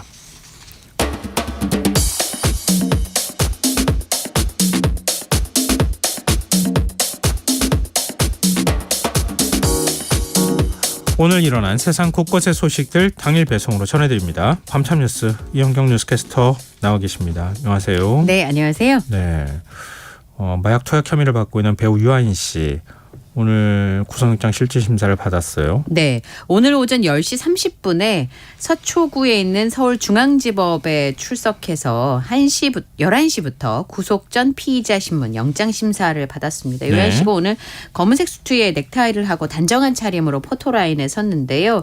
지금 유아인 씨의 경우에는 대마를 포함해서 코카인까지 마약류 5가지를 상습 투약한 혐의를 받고 있는데 지난 2차례 조사 때와는 달리 혐의를 인정하느냐라고 하는 질문에는 구체적으로 혐의에 대해서 상당 부분 인정한다라고 답을 했습니다. 이전에 유아인 씨는 대마를 제외한 나머지 대부분의 혐의를 부인해 왔었는데요. 구속영장 실질심사를 앞두고 입장이 좀 갈렸다고 봐야 되겠죠. 영장심사에서 범행을 부인하면 구속될 가능성이 높아지거든요. 네. 다만 일부 언론에서 지금 공범 도피 시도 의혹에 대해서는 그런 적이 없다라고 일축을 했는데요. 공범을 도피시키는 그런 일은 전혀 시도하지 않았다라고 얘기를 했고 실질심사는 1시간 반 정도 진행이 됐습니다. 증거인멸 의혹에 대해서도 단호한 반응을 보였습니다. 그러면서도 마약을 한 것을 후회하느냐라고 하는 취재진의 질문에는 후회하고 있다라고 말하기도 했고요. 경찰에서는 유아인 씨를 구속할 필요가 있다 이렇게 보고 있습니다. 얼마나 많은 팬들이 좋아했어요. 유아인 씨 배우 연기 잘하잖아요. 뭐 출연한 영화도 굉장히 인기가 많았었고 그런데 팬들 입장에서 얼마나 실망이 컸을까 이것도 한번 생각해 보면 어떨까 그런 생각이 드네요. 근데 경찰이 뭐 물론 초범이기는 하지만 구속영장을 신청한 이유가 있다고요? 네, 이제 곧 그 구속 여부가 오늘 밤에 결정이 될 텐데요. 아시다시피 구속이 된다는 건 도피 가능성이나 증거인멸의 가능성이 있어야 가능한 것인데요. 영장 실질심사를 진행을 할 때 피의자가 죄를 인정하고 있는지 증거를 인멸할 우려가 있는지 또 사안이 얼마나 중요한지 뭐 공범이 있는지 이런 것들을 종합적으로 판단하게 됩니다. 그런데 이제 경찰에서 구속영장을 청구했던 이유는 마약 투약 종류도 많고요. 횟수도 너무 많습니다. 70번이 넘는 것으로 지금 알려져 있고 더군다나 코카인 같은 경우에 국내에 잘 없다면서요. 그리고 그간의 조사 과정에서 혐의를 부인했기 때문에 증거인멸의 우려가 크다라고 보고 있습니다. 특히나 유아인 씨의 코카인 투약 시점을 특정하는 등의 혐의 입증에 자신감을 경찰은 보이고 있는 상황인데요. 모발 검사를 했을 때 양성이 나왔는데도 언제 투약했는지 모르면 처벌이 어렵지만 보강 수사로 증거를 확보했다는 것이고 또 하나는 경찰에서 구속영장을 청구한 결정적인 이유인 것으로 지금 보이는 게요. 유한 씨가 실제 살고 있는 집에다가 그 마약의 흔적이 나타났는데 실제로 살고 있던 집을 숨겼다라는 의혹이 나오고 있습니다. 아, 네네. 예, 마약 중독 상태다고 판단을 했던 것이고요. 초범이긴 하지만 그리고 그 모발에서 마약 양을 측정해 볼 수 있잖아요. 예. 그 양도 많았습니다. 특히나 주민등록상의 주소지가 실제 살고 있는 집이라고 허위 진술을 했다고 합니다. 경찰 설명에 따르면. 네. 그래서 유아인 씨가 밝힌 집을 압수수색을 했는데 사실상은 헛걸음을 했고요. 실제로 다시 사는 곳을 확인해보고 압수수색을 하니까 마약을 했던 단서들이 나왔다는 겁니다. 그러니까 구속영장 실질심사를 통해서 마약 혐의도 인정을 했고 지금 말씀드렸던 것처럼 증거인멸의 우려가 있다고 봤기 때문에 네. 경찰에서는 초범이기는 하지만 구속영장을 신청한 상황입니다. 네, 그렇군요. 또 방송에 저도 방송을 통해서 봤었어요. 그 집이 방송에도 많이 나왔었잖아요. 나왔었죠. 네, 그 집이 이 집이었나? 지금 헷갈리긴 하는데 네. 아주 안타깝습니다. 다음 뉴스로 넘어가 보겠습니다. 최근 5년 사이에 서울 시내에서 새로 생긴 병원 가운데 가장 많이 늘어난 진료 과목이 정신의학과였다고요? 네. 2017년에 서울 시내 302곳이었던 정신건강의학과가 2022년에 534곳, 비율로는 76.8%가 증가를 했습니다. 여러 진료 과목 병원 중에서 가장 많이 늘어났는데요. 서울연구원이 건강보험심사평가원의 건강보험 통계를 분석해 보니까 그렇게 나왔습니다. 정신건강의학과는 신경정신과라고 예전에 부르기도 했었는데 네. 지금은 진료 과목의 이름이 많이 바뀌었습니다. 그러면 정신건강의학과를 찾는 환자가 많다는 얘기잖아요. 네. 2017년에 69만 1,164명이었던 우울증 환자가 2021년에 93만 3,481명으로 늘었습니다. 그러니까 우울증 환자만 해도 연평균 7.8%, 2017년부터 2021년을 보면 35.1%가 늘어난 수치인데요. 네. 불안장애 환자 숫자도요. 65만 3,694명에서 86만 5,108명으로 32.3%나 늘었습니다. 그러니까 연도별 수치를 보면 1년에 7, 8% 이상씩 우울증과 불안장애 치료를 받고 있는 사람들이 늘어나고 있다는 건데 그럼 환자가 늘었나라고 볼 수도 있습니다만 네. 대부분은 유병률이 높아졌다기보다는 정신과 진료를 받는 것에 대한 오해나 편견들이 많이 사라졌다는 거고요. 실제로 정신건강의학과의 진료를 받으면서 가장 꺼리는 대목은 진료 기록이 남는다라고 하는 부분에 네네. 대해서 우려하는 사회적 분위기가 있었습니다. 진학하거나 취업할 때 좀 불리할 수 있다라고 하는 생각인데 네. 최근에 그런 게 많이 달라졌어요. 실제로 치료를 받으시는 분들이 나는 이렇게 치료를 받았어. 공유를 하면서 젊은 세대를 중심으로 해서 오히려 병원을 추천하는 문화가 형성이 됐습니다. 최근에 본인이 그런 진료를 받는 과정을 에세이로 써서 베스트셀러가 되기도 했었잖아요. 그런 걸 봐서는 예전과 달리 자신이 그런 치료를 받고 있다는 걸 자연스럽게 공개를 하고요. 실제로 연예인분들이나 사회 유명인들도 내가 공황장애가 있어서 진료를 맞아요. 받았다든지 우울증이 있었다든지 이런 걸 자연스럽게 공개를 하면서 그런 편견들이 많이 깨졌다고 합니다. 그래서 실제로는요. 좀 유명한 정신건강의학과는 예약 잡는 것도 쉽지가 않다 그래요. 예전에는 이 상담받는 시간들을 최소화하려고 하는 움직임들이 있었는데 네. 요즘은 환자분들이 좀 폭넓은 시간을 확보해서 진료를 받고 싶어 해서 네. 예약을 하지 않으면 받기가 어려운 그런 상황들이 벌어지고 있다고 합니다. 그만큼 이런 걸 수 있을 것 같아요. 한편으로는 몸의 건강뿐만 아니라 마음의 건강에 대해서 관심을 많이 가졌다고 볼 수도 있고 네네. 또 한편으로는 지금의 상황이 마음도 진료받아야 되는 시점은 아닌가. 사회적 상황이 그런 마음 생각이 아픈 분들이 들기도 얼마나 합니다. 많아요. 네. 불면증에 시달리는 분들도 많고. 많습니다. 저도 그랬던 적이 있기도 예. 하고요. 그러니까 그런 것에 대해서 너무 이렇게 남의 시선을 의식하지 않고 병원에 가서 특히 정신의학과에서 처방하는 약은 굉장히 효과가 좋다고 얘기를 네. 하고 있으니까요. 가서 진료받으시는 거 저는 개인적으로 추천해 주셔도 되겠다 이렇게 생각은 하는데요. 어찌됐든 우리 사회가 사회 병리 현상이다 이렇게도 표현하지만 환자 수가 줄어야 될 텐데 그러게요. 그 줄지는 않는 것 같아서 그러네요. 근데 서울에서 가장 많은 개인 병원은 진료 과목 불특정 병원이라고요? 이건 네. 뭡니까? 18.4%를 차지하고 있어요. 서울시내 개인 병원 중에서. 네. 그 불특정 병원이라고 하는 거는 개원의가 전문의 자격을 딴 이후에 전문 과목을 표시하지 않고 개원한 개인 병원을 말합니다. 그러니까 본인의 전문 과목을 포함해서 다른 과목도 진료를 병행하거나 아니면 다른 과목을 진료하기도 하는 건데요. 예를 들면 가정의학과 같은 경우 38.5%, 산부인과 12.6%, 외과 11.2%, 비뇨의학과 7.5%, 마취통증의학과 4.6%, 소아청소년과 3.8% 순이었습니다. 아니, 비뇨의학과하고 마취통증의학과 눈에 부쩍 많이 떠요. 네, 그리고 요즘에는 네. 가정의학과 가도 피부 시술도 하고요. 뭐 주사도 맞아요. 맞고 내과 진료도 하고. 그건 따로 뭐 전공이 없다고 하더라고요. 제가 네. 보니까. 그러니까 조금만 그런 이제 기술이나 이런 것들을 의사들이 습득하면 얼마든지 치료가 가능하다고 또 네. 얘기를 하더라고요. 근데 의료계에서는 의대 정원을 확대해도 기피과 지원이 늘어나지 않을 것이다. 뭐 이런 주장을 하고 있어요. 그 보건복지부랑 대한의사협회에서 컨퍼런스를 했는데요. 거기에 이제 제9차 의료현안 협의체에서 의논한 내용들 중에서 이제 의사 측에서 주장하는 내용들입니다. 의료계와 정부가 필수 의료 문제 해결을 위해서 힘을 모아야 된다. 이 부분은 아마 다들 동의하실 것 같아요. 네. 그런데 최근에 응급실 뺑뺑이 사고라고 그러죠. 응급실 막 찾아다니다가 중간에 사망하는 사고들이 있었는데 그거를 한쪽에서는 의대 정원을 확대해서 의사 숫자를 좀 늘리면 도움이 되지 않겠냐라고 하는 의견들이 있는데 거기에 대해서 이광래 인천광역시 의사회장이 이런 주장을 했습니다. 의대 정원을 늘린다면 모든 문제가 해결될 수 있느냐라는 의문을 표하면서 의대 정원을 늘린다고 해도 13년 뒤에나 의사가 배출되는 상황이고 네. 또 지금 늘어난 의사 인력들이 꼭 필요하다고 생각하는 지금의 필수 의료 분야의 전문의가 돼야 그 문제는 해결이 되는데 과연 지원을 하겠냐라는 겁니다.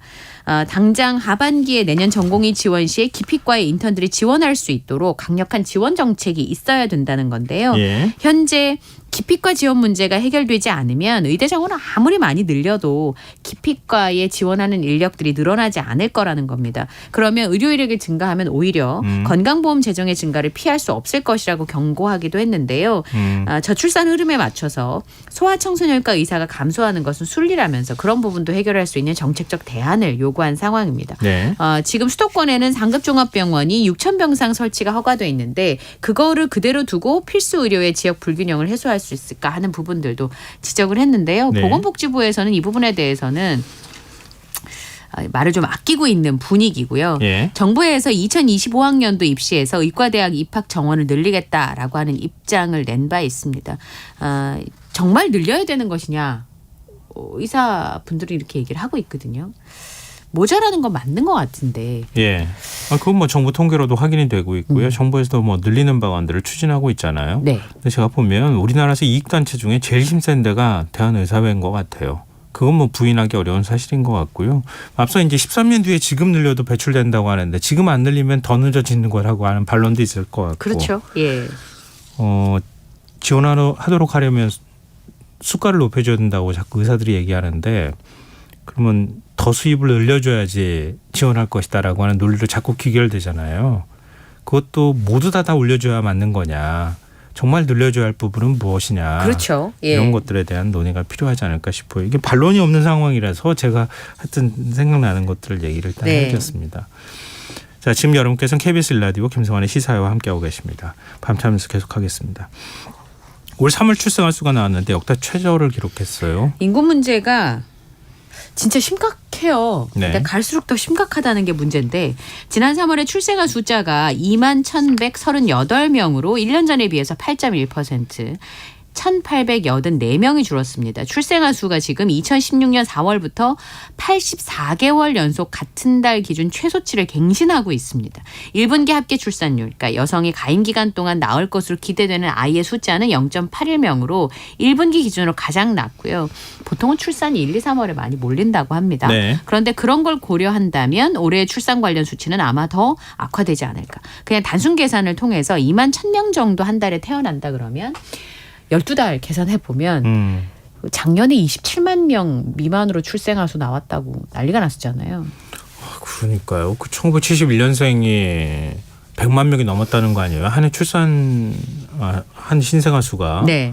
지금 근데 20만 명대잖아요. 네, 그러니까 1, 2, 3월이 좀 많이 낳는 편에 속하는데도 이 정도면 네. 후반으로 갈수록 줄어들게 될 것이고 그러면 올해 출산 관련 통계도 수치가 계속 악화될 거라는 겁니다. 그래서 그런 부분에 있어서 우려가 좀 있고요.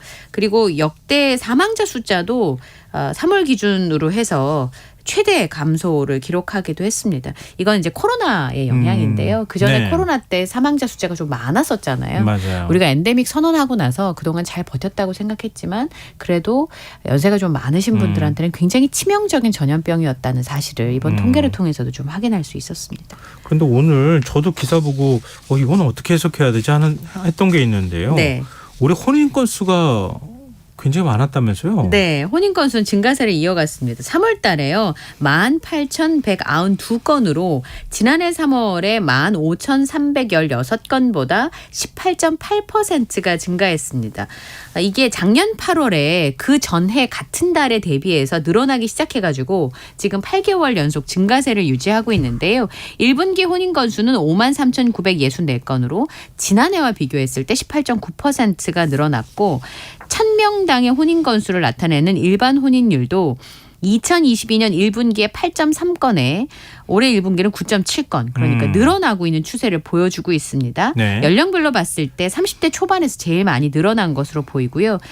전년 동기 대비해서 남자 초혼도 여자 초혼도 20%가 넘게 늘어났습니다.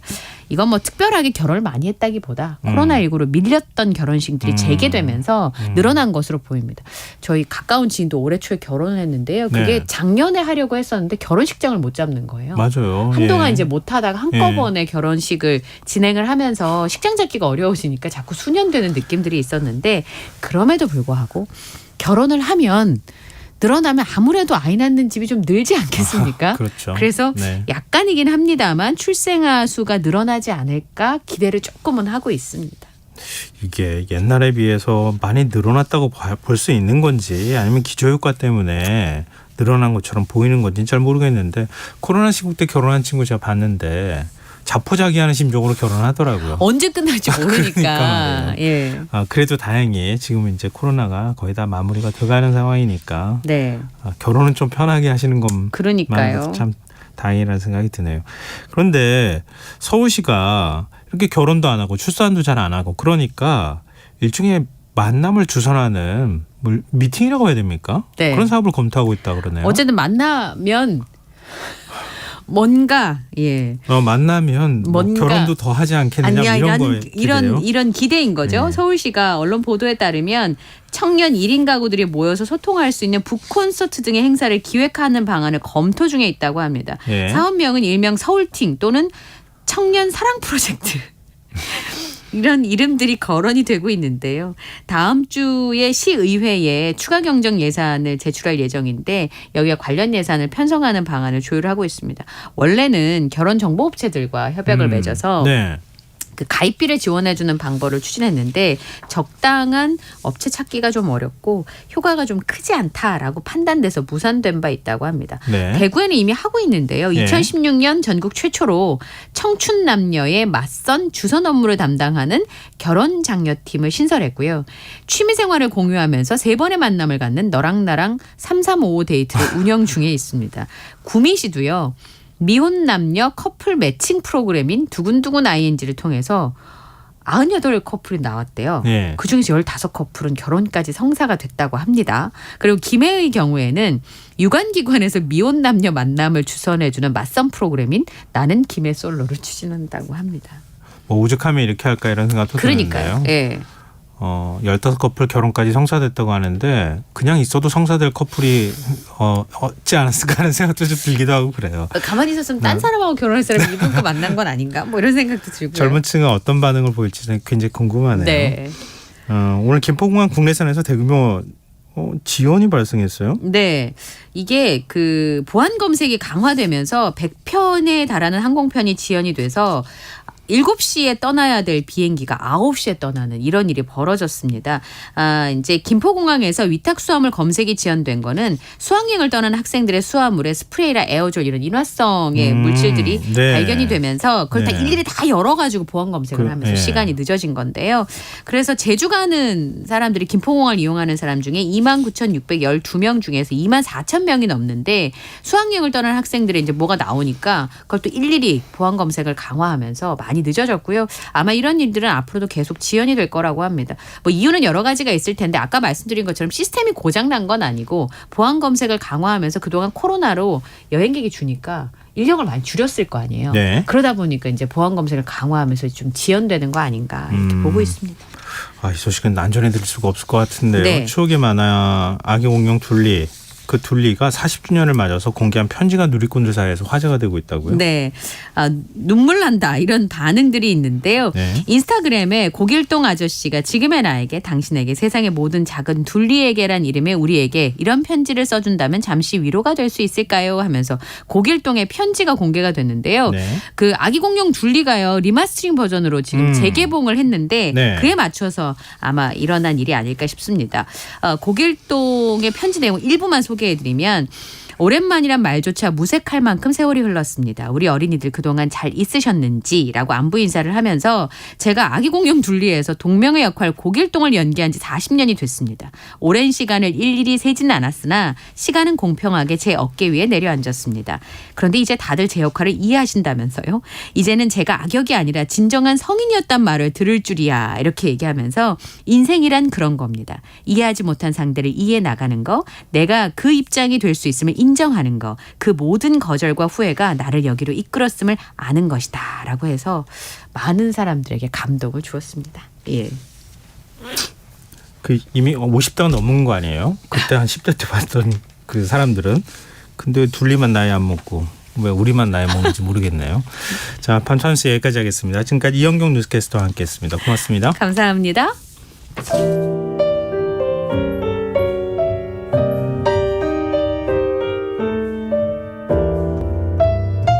내일의 품격.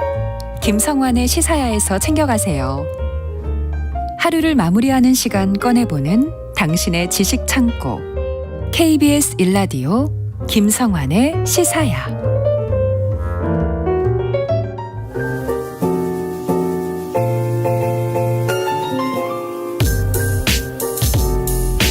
흥미로운 미술 세계로 안내해드리는 시간이죠. 미술랭 가이드. 오늘 역시 오픈 갤러리 홍재 디렉터 나와 계십니다. 안녕하세요. 네, 안녕하세요. 우리 국내에서 이른바 블록버스터급 전시가 많이 열린다고요? 네, 제가 올해 들어서 이 시간에 전시 소개를 자주 해드리게 되는데요. 맞아요. 지난주에도 역대급 전시가 하나 열렸어요. 바로 호암미술관 재개관으로 열린 한 점 하늘 김한기라는 제목의 김한기 화백의 회고전이거든요. 예. 네, 그 작품 세계를 총망라한 건데 호암미술관이랑 김한기 이름은 한 번쯤 다 들어보셨을 거예요. 네. 그런데 정작 좀 정확히 아시는 분들은 없는 것 같아서 오늘은 누구나 다 알지만 잘 알지는 못하는 호암미술관과 김한기에 대해서 한번 말씀 나눠보고자 합니다. 호암미술관 얼마나 알고 계세요? 어떻게 알고 계세요? 호암이 고 이병철 회장의 네, 다 아시네요. 호암이에요. 역시. 네, 네. 아시는 분들 많죠. 그러니까요. 예. 호암미술관과 삼성과의 관계에 대해서는 다들 아시는 것 같아요. 예, 삼성산하의 미술관이다. 맞아요. 그런데 삼성산하미술관이 리움도 있잖아요. 네, 그렇죠. 그럼 리움과 호암미술관의 차이는 뭔지, 이번 리뉴얼은 왜 진행된 건지 이런 것들까지는 잘 모르실 것 같아서 살짝 소개를 해드리려고요. 시아버지와 며느리 사이? 갑자기 그런 생각이 문득 들었는데. 네, 둘 다 우선 삼성문화재단에서 네, 이제 같이 관리를 하는데요. 네. 말씀이랑 살짝 비슷하기는 해요. 네. 호암은 창업주인 이병철의 호에서 따왔죠. 네. 1982년에 그 이병철 회장이 수집한 미술품 1,200여 점을 바탕으로 개관을 했는데요. 1982년이 이병철 회장이 타계하기 5년 전이거든요. 그러니까 시점으로 볼 때 고미술품 애호가였던 이병철의 컬렉션을 살아생전에 완성하고자 했던 그런 의도로 볼 수가 있습니다. 네. 고 이건희 회장은 아버지인 이병철 회장과는 또 컬렉션 취향이나 기준이 달랐다고 해요. 아, 그래요? 네. 호암 이병철은요. 비싸다고 판단되는 작품은 구매하지 않았다고 합니다. 아무리 좋아도 쓸데없는 오해를 받으면 안 된다. 라고 생각했다고 어느 기업이나 하는데 창업주가 좀 그래요. 그렇죠. 창업주와 비슷해요. 그 이제 2세대와의 네. 차이라고 저도 생각을 맞아요. 했는데 반면 이건희 회장은요. 좋은 물건이면 값을 따지지 않았다고 하고요. 부친의 수집 과정을 보면서도 독자적인 수집력을 쌓아서 이제 호암과는 다른 컬렉션을 만들어 가는데 컬렉션을 보면요. 호암 컬렉션에는 국보 12점, 보물 9점으로 약간 그 국보급 유물은 좀 적은데 네. 리움 컬렉션은 국보 36점, 보물이 96점으로 훨씬 많네요. 네, 훨씬 많은. 예. 특히 이건희가 컬렉션할 때 명품주의를 좀 강조를 했다고 해요. 무조건 좋은 걸 사야 한다. 네. 이렇게 그래서 그런 게 좀 반영된 거를 볼 수가 있습니다. 이렇게 컬렉션의 결이 다르자 이제 2004년에 리움 컬렉션을 별도로 한 리움 미술관을 개관을 했고요. 예. 이 리움의 그 이름의 유래 혹시 아세요? 호암은 아까 이병철의 호라고 했는데 제가 며느리 뭐 이렇게 표현을 하긴 했지만 네. 홍라희 고 이병철 회장의 부인이죠. 네. 그분이 책임을 맡고 운영하는 거라고 알고 있어서 네. 그럼 뭐죠? 어떻게 설명을 라희, 해야 돼? 리움 이렇게인가요? 리움? 어떻게 되는 거죠? 리움은요. 제가 좀 투박하게 표현을 하자면 이씨 박물관인데요. 리와 뮤지엄의 음을 합쳐서 리가의 그러니까 이씨 가문의 뮤지엄이다. 이렇게 해서 이씨네 박물관 이렇게 표현을 할 수가 있겠네요. 또 해석하니까 그게 되네요. 네. 근데 이건희 컬렉션하고 리움 컬렉션이 좀 달라요? 네, 다릅니다. 그러니까 수년간 많은 관심을 받았죠. 이건희 컬렉션이. 근데 예. 그거는 개인 소장이고요. 리움 컬렉션은 개인 컬렉션과는 구별이 됩니다.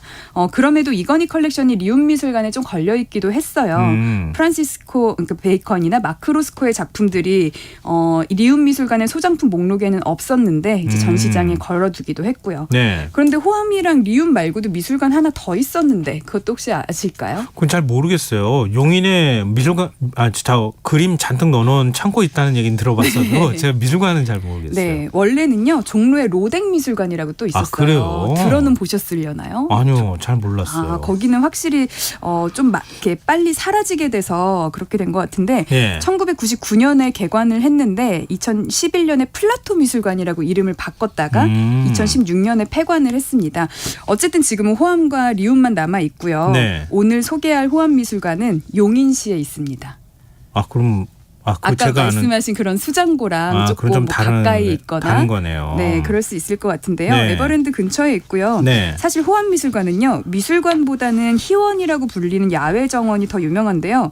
창경궁의 영향을 받은 전통 정원의 형식으로 구성이 되어 있고요. 건축물도 막 이렇게 한옥의 기와장 같은 게 이렇게 있거든요. 그래서 되게 고풍스러운 형태고 마치 고궁에 들어온 착각을 좀 불러일으키기도 해요. 네. 그래서 호암미술관은 전시를 보지 않더라도 우리가 뭐 창경궁이나 이런 데 놀러 가듯이 전통 정원의 미를 느끼면서 야외 정원 나들이를 하는 것만으로도 좀 방문할 가치가 있다. 이렇게 볼 수가 있는데요. 네. 호암미술관이 리뉴얼을 한다. 왜일까? 글쎄요, 좀 그거는 만든 지 좀 오래돼서 그런 거 아닌가요? 맞아요. 그러니까 전통 문화의 미학을 알리는데 기여를 한다는 평을 받기도 하지만 네. 옛날 작품만 전시하는 좀 약간은 좀 오래된 고루한 박물관처럼 보는 시각이 있었어요. 네. 그래서 삼성재단에서 보기에는 리움이랑 너무 차이가 나는 거죠. 물론 호암과 리움은 태생부터 다르기는 하지만 네. 어쨌든 서울이 아닌 외곽의 미술관들도 브랜딩에 성공을 하기도 하고요. 네. 또 이렇게 지리적 약점을 극복한 사례들도 있고 국립중앙박물관처럼 유물을 공간 브랜딩이나 굿즈 사업을 통해서 좀 젊은 층에게 성공적으로 다가간 사례도 있잖아요. 네. 그러니까 호암이 전통 미술, 고미술을 좀 중심으로 하기는 하지만 좀 더 리뉴얼을 통해서 현대적인 이제 좀 그런 것들을 가져와서 현대 미술을 중심으로 전통 문화를 융합하자 이렇게 가기로 한 거죠. 하기야 좀 그럴 것 같아요. 왜냐하면 리움은 한남동에 있기도 하고 네. 건물 자체도 굉장히 현대식으로 잘 맞아요. 지어놨잖아요. 또 호암미술관은 말씀하신 것처럼 너무 한옥스트롬 뭐 그 느낌이라고 해야 되나요? 네. 그리고 또 서울하고 거리감이 좀 있어서 맞아요. 일부러 찾아가기에는 약간은 좀 매력적인 요소가 많이 떨어진다고 볼 수 있었던 것 같아요. 대중들이 보기에는. 그래서 한 어느 정도 문을 닫았던 거예요? 1년 반 정도. 그럼 오래 닫았네요. 네, 리노베이션을 했는데요. 네. 사실 이번에 그 재개관이 예. 처음이 아니에요. 그래요? 네, 사실 21년도에도 1년 7개월간 그 휴관을 한 다음에 재개관을 하면서 예. 고미술 특화 미술관에서 벗어난다라는 명목으로 전시를 선보인 적이 있거든요. 네. 근데 그때는 어쨌든 고미술이 중심이 돼서 세형 동검이나 금관, 갑옷, 칼 등의 유물을 중심으로 현대미술 작품 9점을 같이 전시한 정도였어요. 그래서 뭐 아마도 이대로는 안 되겠다. 더 조금 더 파격적으로 리노베이션을 하자라고 했겠죠. 예. 그래서 이번 전시는 조금 확실히 달라 보입니다. 고미술은 아예 제외를 했고요. 예. 근현대 작가인 김환기의 회고전으로 진행이 되잖아요. 예. 120여 점의 작품을 선보이고 있는데요. 국립현대미술관 김인혜 학예연구원에 따르면 이런 이야기를 했어요. 전시를 기획하는 큐레이터 입장에서 보자면 네. 이런 전시를 열기 위해 분명히 훨씬 더 많은 작품을 놓고 공간 부족을 한탄하며 빼기를 하느라고 애썼을 것이다. 그만큼 밀도가 높은 전시이고 이것만 명심하자. 이번 생애에 이 작품들을 다시 볼 수 없을지도 모른다. 그 정도예요. 네. 그러니까 홍안미술관은 상대적으로 그렇게 크지는 않으니까 네. 그 공간에 김환기 아백의 작품을 최대한 많이 넣으려고 했는데 다 못 넣어가지고 좋은 거, 더 좋은 거, 네, 더 좋은 맞아요. 거를 선별하느라고 집약적으로 선별하다 보니 그것 때문에 정말 고생했다. 좋은 작품들만 모였다라는 건데 사실 김환기가 우리나라에서는 유명한 화가 순위에 손꼽히기는 하는데 그렇죠. 네. 회고전을 열기가 쉽지가 않습니다. 왜냐하면 1913년에 태어나서 일제강점기를 겪고 또 전쟁도 겪고 결국 1974년에 뉴욕에서 타계를 할 때까지 작품 수가 꽤 되기는 하는데 정작 작품들이 많이 흩어져 있어요. 그러니까 일제강점기 막 김환기 화백에 별도 자기가 가지고 있는 미술관이 있는 건 아닌 거죠? 있습니다. 있어요? 네, 환기재단을 나중에 유족들이 만들어서 예. 환기미술관도 가지고 거기에 있는데요. 작품을 다 모아놓은 건 아니에요? 거기에도 있기는 하지만 예. 사실 요즘 작가들은요. 연도별로 주요작들을 작가 소장용으로 팔지 않고 관리를 해요. 그러니까 누군가가 사고 싶어요 하고 줄을 서도 이거는 나중에 내가 나의 작품 세계를 총망라할 때 연도별로 주요작은 하나씩 있어야 되니까 안 팔아요 하고 쭉 관리를 하는데 예. 옛날에는 좀 그런 개념이 없었거든요. 그러네요. 그러니까 네. 아카이빙도 안 되어 있고 물론 유족들이 추후에 정리하고 갖고 있던 것들이 있었지만 네. 과거의 작품들은 개인 소장자들에게 뿔뿔이 흩어져 있고 근데 또 작품 가격은 굉장히 비싸잖아요. 네. 그러니까 또 빌려오기도 어렵고 이래서 회고전 열기가 쉽지가 않았어요. 그런데 그 어려운 일을 호암미술관이 해냈다. 뭐 이렇게 볼 수도 있는 거죠. 네. 그래서 작년부터 미술계의 초미의 관심사였어요. 이 회고전이. 아주 작심을 했군요. 네. 호암미술관이. 그러니까요. 전시는 어떻게 구성되어 있습니까? 이번에 전시되는 전시장은 총 400평 규모이고요. 사실 그렇게 큰 규모는 아니라서 아까 네. 말씀처럼 무엇을 전시할지 고르고 골라서 전시를 했는데요. 전시는 김환기가 처음 일본에 유학을 가서 본격적으로 미술가의 길을 걸었던 1930년대부터 시작이 되고요. 예. 그다음에 6.25 전쟁통에 그린 그림 그리고 전쟁 후 1956년부터는 파리 시대, 파리로 넘어갔거든요. 그리고 다시 1963년에 뉴욕에 정착한 이후의 작품들이 좀 시기순으로 마련이 되어 있습니다. 우리가 김환기를 단색화의 대가로 알고 있지만요. 초년 시절에는 구상화를 많이 그렸고요. 그래서 역사 속에서 살아간 작가 한 사람의 작품 세계가 시대에 따라서 어떻게 바뀌는지 그러니까 화가의 생각과 결과물이 어떻게 바뀌는지 세월의 흐름을 따라가면서 한눈에 볼 수 있는 그런 재미가 있을 것 같아요. 그러네요. 이런 전시는 보기 쉽지 않겠는데요. 네, 맞아요. 그리고 아까 말씀드렸듯이 공개되지 않은 개인 소장품들이나 이런 네. 거를 굉장히 많이 이렇게 들여와서 예. 총망라하는 전시를 기획을 했다고 했잖아요. 그래서 처음 보시는 작품들도 있을 건데요. 예. 우선은 가장 주목을 받고 있는 작품은 2개예요. 그러니까 우리나라의 유일한 세 자릿수 130억 원의 경매가를 기록했던 작품부터 네. 그리고 또 하나는 가로폭이 5m 68cm에 달하는 대작인 여인들과 항아리라는 작품까지 네. 선보입니다. 이 작품은 이미지로 보시면 어디선가 봤는데 하실 텐데요. 굉장히 큰 대작이에요. 그래서 SNS에도 가장 많이 올라오는 작품들 중 하나인데 사실 이 작품이요. 스토리가 좀 재밌어요. 예. 이게 1950년대에 그린 작품인데 당직 재벌인 3호 그룹의 정재호 회장의 주문으로 제작이 됐거든요. 네. 근데 60년대 말에 3호 그룹의 쇠락으로 이제 미술 시장에 이 작품이 나온 거죠. 예. 근데 이거를 이건희가 소장을 하게 됩니다. 어. 근데 이건희 컬렉션 국가에 다 기증했잖아요. 네. 그래서 다시 이것이 국가의 기증이 됐고 결국에는 호암이 이번에 빌려오게 된 겁니다. 원래 소장전 뭐 물론 이제 네. 고 이병철 회장은 아니니까 그렇긴 네네. 하지만 어쨌든 그래도 삼성문화재단으로 그렇죠. 치자면 삼성가에 원래 있었던 건데 이제 그 소유품이 국가로 기증이 돼서 호암에서는 이거를 이제 빌려온 거죠 공식적으로. 김한기 화백이 다른 단색화가들보다는 연배가 높은 거죠? 네 맞아요. 정확히 아시네요. 김한기 화백이 1913년생. 그리고 우리가 잘 알고 있는 다른 단색화 화가 이를테면 이유환이나 박서보 작가는 1930년대생이에요. 많은 차이 나네요. 실제로 제가 예전에도 소개해드렸던 윤형근은요. 예. 김한기의 사위거든요. 그러니까 다른 단색화 작가들보다는 김한기가 한 세대 위라고 할 수가 그러네요. 있죠. 네, 오히려 김한기 화백과 동년배 작가는 이중섭 박수근이에요. 근데 왠지 좀 많이 차이가 그렇죠. 나는 느낌이에요. 작품들이 약간 예. 토속적인 미감이 있다 보니까 대부분 김한기가 더 후세대일 거라고 생각하는데 사실은 동년배입니다. 김한기 화백은 어렸을 때 어떻게 자랐어요? 네, 김한기는요 전남 신안군에서 태어났어요. 와, 그래요? 굉장히 시골에서부터 이렇게 예. 서울로 올라온 것 같다라는 생각이 들죠. 출생지를 보면. 그런데 사실은 지주의 아들로 태어났고요. 아, 그래요? 네. 그래서 사실은 신안군이 조선시대로 따지면 거의 유배지에 준하는 그런 굉장히 곳이거든요. 멀잖아요. 네, 예. 거의 시골 도서 완전 섬들도 굉장히 시골이었는데 많고. 김한기가 중학교 때 서울로 유학을 올라와요. 근데 그런 거에 어려움은 없었다고 하는 거를 보면은 아마도 좀 경제적 여건 좋지 않았나 하는 생각이 좀 듭니다. 1931년에 일본으로 밀항해서 니혼대학 미술부에 입학을 했고요. 도쿄에서 활동을 하다가 1937년에 귀국을 합니다. 아, 밀항을 했어요? 네.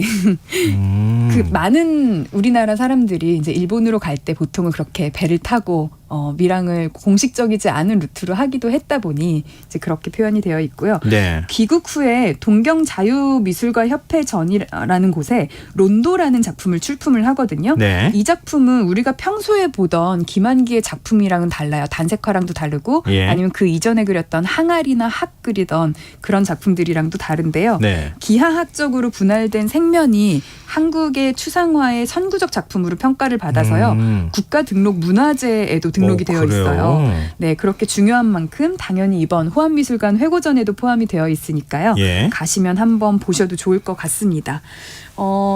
그 이후로는 조금 이렇게 평범한 이야기일 수도 있는데 46년에서 49년까지는 서울대에서 52년에는 홍익대에서 교수를 지냅니다. 이게 좀 재밌는 사실은 있어요. 네. 사실 서울대와 홍대는요. 이게 학풍이 달라서인지 네. 상대 학교 출신의 교수를 좀 모시는 일이 잘 없거든요. 그렇죠. 서로 경쟁자라고 할 수 있잖아요. 네. 미대로는 뭐 서로 간에 그러니까요. 경쟁하는 관계니까. 맞아요. 그런데 김한기는 서울대와 홍익대 교수를 모두 겸한 사람이란 점에서는 좀 재밌는 것 같아요. 네. 그 후에 파리도 가고 귀국해서 다시 홍대 교수도 하고 또 뉴욕도 가고 이러는데요. 사실 오늘 조금 말씀드릴 이야기는 예. 가장 많이 알려진 이야기가 그의 러브 스토리가 있어요. 혹시 들어본 적 있으세요? 저희가 공연을 소개하는 코너가 있는데요. 김한기 화백의 아내 김향한 여사 이야기 뮤지컬로 만들어졌다는 얘기를 소개해드린 적이 있어요. 아, 그러시구나. 그럼 대략 그 스토리를 좀 아시겠네요. 아니, 뭐 공연 내용이니까 완벽하게 안다고 보기는 그런데 그러셨구나. 예, 네. 대략적으로만 알고 있어요. 네, 맞아요. 그러면은 김화백 만나기 전에 김향한 여사는 이상 시인의 아내였다고요? 맞아요. 네. 기사로 접한 분들은 많이들 알 수도 있는 스토리인데요. 너무 재밌는 스토리라서 좀 소개를 드리자면 김향한 여사의 본명은 원래는 변동림입니다. 그 시대에 이렇게 성 바꾸고 쉽지 않을 텐데. 성과 이름을 같이 바꾼 거죠. 예. 우선은 이화여대 영문과에 다니던 신여성이었고요. 삼국지를 달달 외울 정도로 문학을 좋아했다고 하는데 사실 이상 시인은요. 원래 권순옥이라는 다른 여자를 좋아했다고 해요. 그런데 이래저래 해서 권순옥이 친한 친구와 결혼을 하면서 권순옥도 문학의 조예가 깊은 지적인 엘리트였다고 하던데 네. 그 천재 시인 이상이 신여성을 싫어했다는 기록이 있는데 사실 사랑에 빠진 여성들은 모두 신여성들이었어요. 어쨌든 변동림 집안에서는 당연히 그 시절에 이화여전까지 다녔으니 얼마나 또 집안이 그렇죠. 좋았겠어요. 네. 당연히 이상과의 만남을 반대를 했고요. 그래서 둘은 을지로 뒷골목에서 동거를 먼저 시작을 했다고 합니다. 이상가. 네. 예. 그리고 문학 친목 단체죠. 구인회 회원들을 모아서 이제 가족 없이 결혼식을 올리고 예. 정식으로 신혼살림을 꾸렸는데 1년 만에 이상이 세상을 떠나게 되죠. 아이고. 네. 네. 어쨌든 돌연 과부가 된 변동님이 1944년이 돼서 김한기를 만나게 되는데요. 네. 이때가 김한기 나이 31. 근데 이때도 집안에서 반대가 심했다고 해요. 예. 왜냐하면 변동님도 과부가 돼서 재혼이기는 했지만 예. 김한기는 애가 셋 딸린 호랩이었거든요. 그래서 머리채까지 참 오래간만에 호랍이 가부 이런 표현 듣는데. 아유, 너무 제가 순화되지 않은 표현이었나요? 네. 애가 셋 달린 그 홀로 사는 그런 분이셨는데요. 네. 머리채까지 휘어잡을 정도로 집안에서 반대를 하니까 네. 변동님이 변씨 집안과는 영영 인연을 끊겠다라고 하면서 성을 김으로 바꿔서 김동림으로 지내다가 다시 김향안으로 개명을 한 다음 김한기가 결혼을 했다고 해요. 집안하고 단절했어요, 완전히. 네, 그랬다고 합니다. 얼마나 사랑했으면 그럴까 이런 생각이 그러니까요. 드네요. 너무 드라마틱하죠. 예. 네. 사실 샤갈이나 프리다 칼로 등 저희가 그동안 미슐랭 가이드에서 다뤘던 여타 그 예술가들의 러브 스토리도 늘 특별하기는 한데요. 네. 김한기의 사례는 우리가 그 한국의 이 시대를 알아서인지 더 애틋하게 느껴지거든요. 네, 맞아요. 네.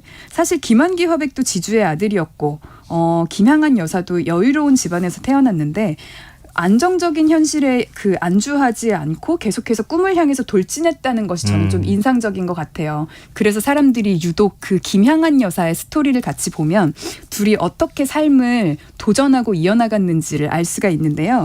그러니까 뮤지컬로 만들었겠죠. 맞아요. 네. 김한기 화백이 서울대 교수도 하고 홍대 교수도 했다고 했잖아요. 예. 그러니까 그랬는데 김한기가 미술의 본향을 찾아서 멀리 가고 싶어 했다라고 해요. 예. 그러니까 미술의 본향이면 그 시절에는 파리. 네, 프랑스에 가야겠다, 유럽을 가야겠다 했는데 이게 또 외국을 갈 만큼은 수입이 변변치는 않단 말이에요. 교수라는 직업이. 네, 해외로 나가기에는. 네. 그러니까요. 그럼 한국에서 교수를 하면서 살면 충분히 안정적으로 살 수 있는데 예. 외국에 가기에는 돈이 부족할 정도로 그런 상황에서 고민하는 김한기에게 김향안 여사가 내가 먼저 파리로 가지 뭐 한 다음에 먼저 파리로 가서 예. 1년간 공부하고 예. 화랑도 알아본 다음 오케이 이제 와라 해서 김한기를 파리로 불렀다고 해요. 그러니까 김향안 여사는 김한기의 뮤즈로 치부되기에는 사실 김한기의 통역사이자 대변인이자 어떤 면에서는 뭐 매니저 역할까지 한 그런 전문 미술 경영인이라고 볼 수가 있는 거예요. 원래 이렇게 재능 가진 사람들은요. 네. 이건 제 추정입니다만 네. 소심해요. 김양한 여사 같은 사람이 네. 나가서 야 괜찮아 가 따와 내가 먼저 파리 가 있을게 돈 걱정하지 마. 네. 뭐 이렇게 해가지고 데리고 간 거 아닌가 그런 생각이 들어요. 그럴 수도 있겠네요. 네. 맞아요. 그 이후에 뉴욕도 가지 않았어요? 맞아요. 그 파리에서는 3년간 있었고요. 다시 한국으로 돌아와서 홍대에 복직을 하긴 했어요. 네. 거기에서는 이제 총 그 교수 이제 그 뭐라 그러죠? 학장? 이제 총 학장도 예, 하고 예. 이랬었는데 1963년에 상파울루 비엔날레 한국 대표로 참가를 하게 된 계기로 뉴욕에 가게 돼서 정착을 하는데요. 예. 사실 이때도 그렇게 뉴욕 가는 게 그렇게 쉬운 일만은 아니었다고 그럼요. 해요. 그 시대가 당연히 미국 비행기 타는 것도 쉽지 않았을 텐데. 맞아요. 그러니까 어느 정도 한국에서는 경제적으로 명예적으로도 안정적인 상황이었는데 뉴욕에서는 이방인이잖아요. 네. 그래서 계속해서 그 미지와 모험의 세계에 몸을 던지는 게 요즘 시대에 교수를 지내다가 뉴욕을 가고 뭐 안식년에 뭐 연구 교수로 가고 이러는 거랑은 또 다른 얘기 같은데 네. 뉴욕에서 김한기가 먼저 가서 정착을 했는데 예. 뉴욕에서의 초기 1년은 록펠러 재단의 지원을 받아서 비교적 수월하게 자리를 잡았다고 해요. 네. 근데 1년 뒤 지원이 끝나니까 뉴욕의 그 살인적인 물가 속에서 김한기는 그저 신인일 뿐이잖아요. 그렇죠. 그리고 가난한 예술가인 거예요. 예. 그냥 이방인인 거죠. 그래서 여기서 또 생활을 책임진 것이 김향안 여사입니다. 어떤 걸 했냐면 백화점에서 판매원으로 일을 하면서 김한기가 오롯이 작업에만 집중할 수 있도록 보필을 했다고 해요. 와, 굉장하죠. 대단하네요. 그러니까 이런 이야기가 이제 뮤지컬로 만들어질 수 있는 것 같아요. 맞습니다. 김양한 여사가 오히려 더 대단하다는 생각이 그럴게요. 드는데요. 이렇게 보다 보면은 오히려 김한기보다 저를 김양한 그렇게 키워주실 여사를 더 분도 있었으면 좋겠다는 그런 생각이 또 갑자기 드네요. 그러게 말입니다. 근데 그러면 김한기 해구전 어떻게 보러 갈 수 있습니까? 네. 호암미술관 사이트에서 예매하실 수가 있는데요. 호암미술관이라고 검색하시면 쉽게 사이트로 들어가실 수가 있어요. 네. 근데 리움과 호암이 통합된 페이지가 나와서 왼쪽엔 리움, 오른쪽엔 이제 호암에 대한 페이지가 나오는데 네. 바로 첫 화면에 호암미술관 전시 예약 버튼이 있어서 쉽게 예약을 하실 수 있습니다. 금액은 성인이 14,000원이고요. 이게 사실 리움미술관 전시를 보기 위해서는 예매 링크가 열릴 때 그 광클, 소위 광클이라고 하죠. 이거를 해야 했었는데 사실 호암미술관은 위치 때문인지 바로 내일 예약도 열려 있거든요. 아, 그래요. 네, 그래서 관심 있는 분들은요. 예약해서 한번 방문해 보시기 바랍니다. 청취자 임정환님께서요. 김원기 작가의 숨은 일화를 많이 듣게 되네요. 덕분에 미슐랭 가이드 코너 재미있는 면모를 알아가는 시간이네요. 이렇게 문자를 주셨어요. 네, 좋습니다. 재밌어 하시는 네. 청취자분들이 많은 것 같습니다. 자, 오늘 미슐랭 가이드 여기까지 하겠습니다. 오픈 갤러리 홍지혜 디렉터와 함께했습니다. 고맙습니다. 네, 감사합니다. 김성환의 시사양 오늘 순서 여기서 마칩니다. 모바일 쿠폰 당첨자는 홈페이지 공지사항에서 확인하실 수 있습니다. 지금까지 시사평론가 김성환이었습니다. 편안한 밤 되십시오.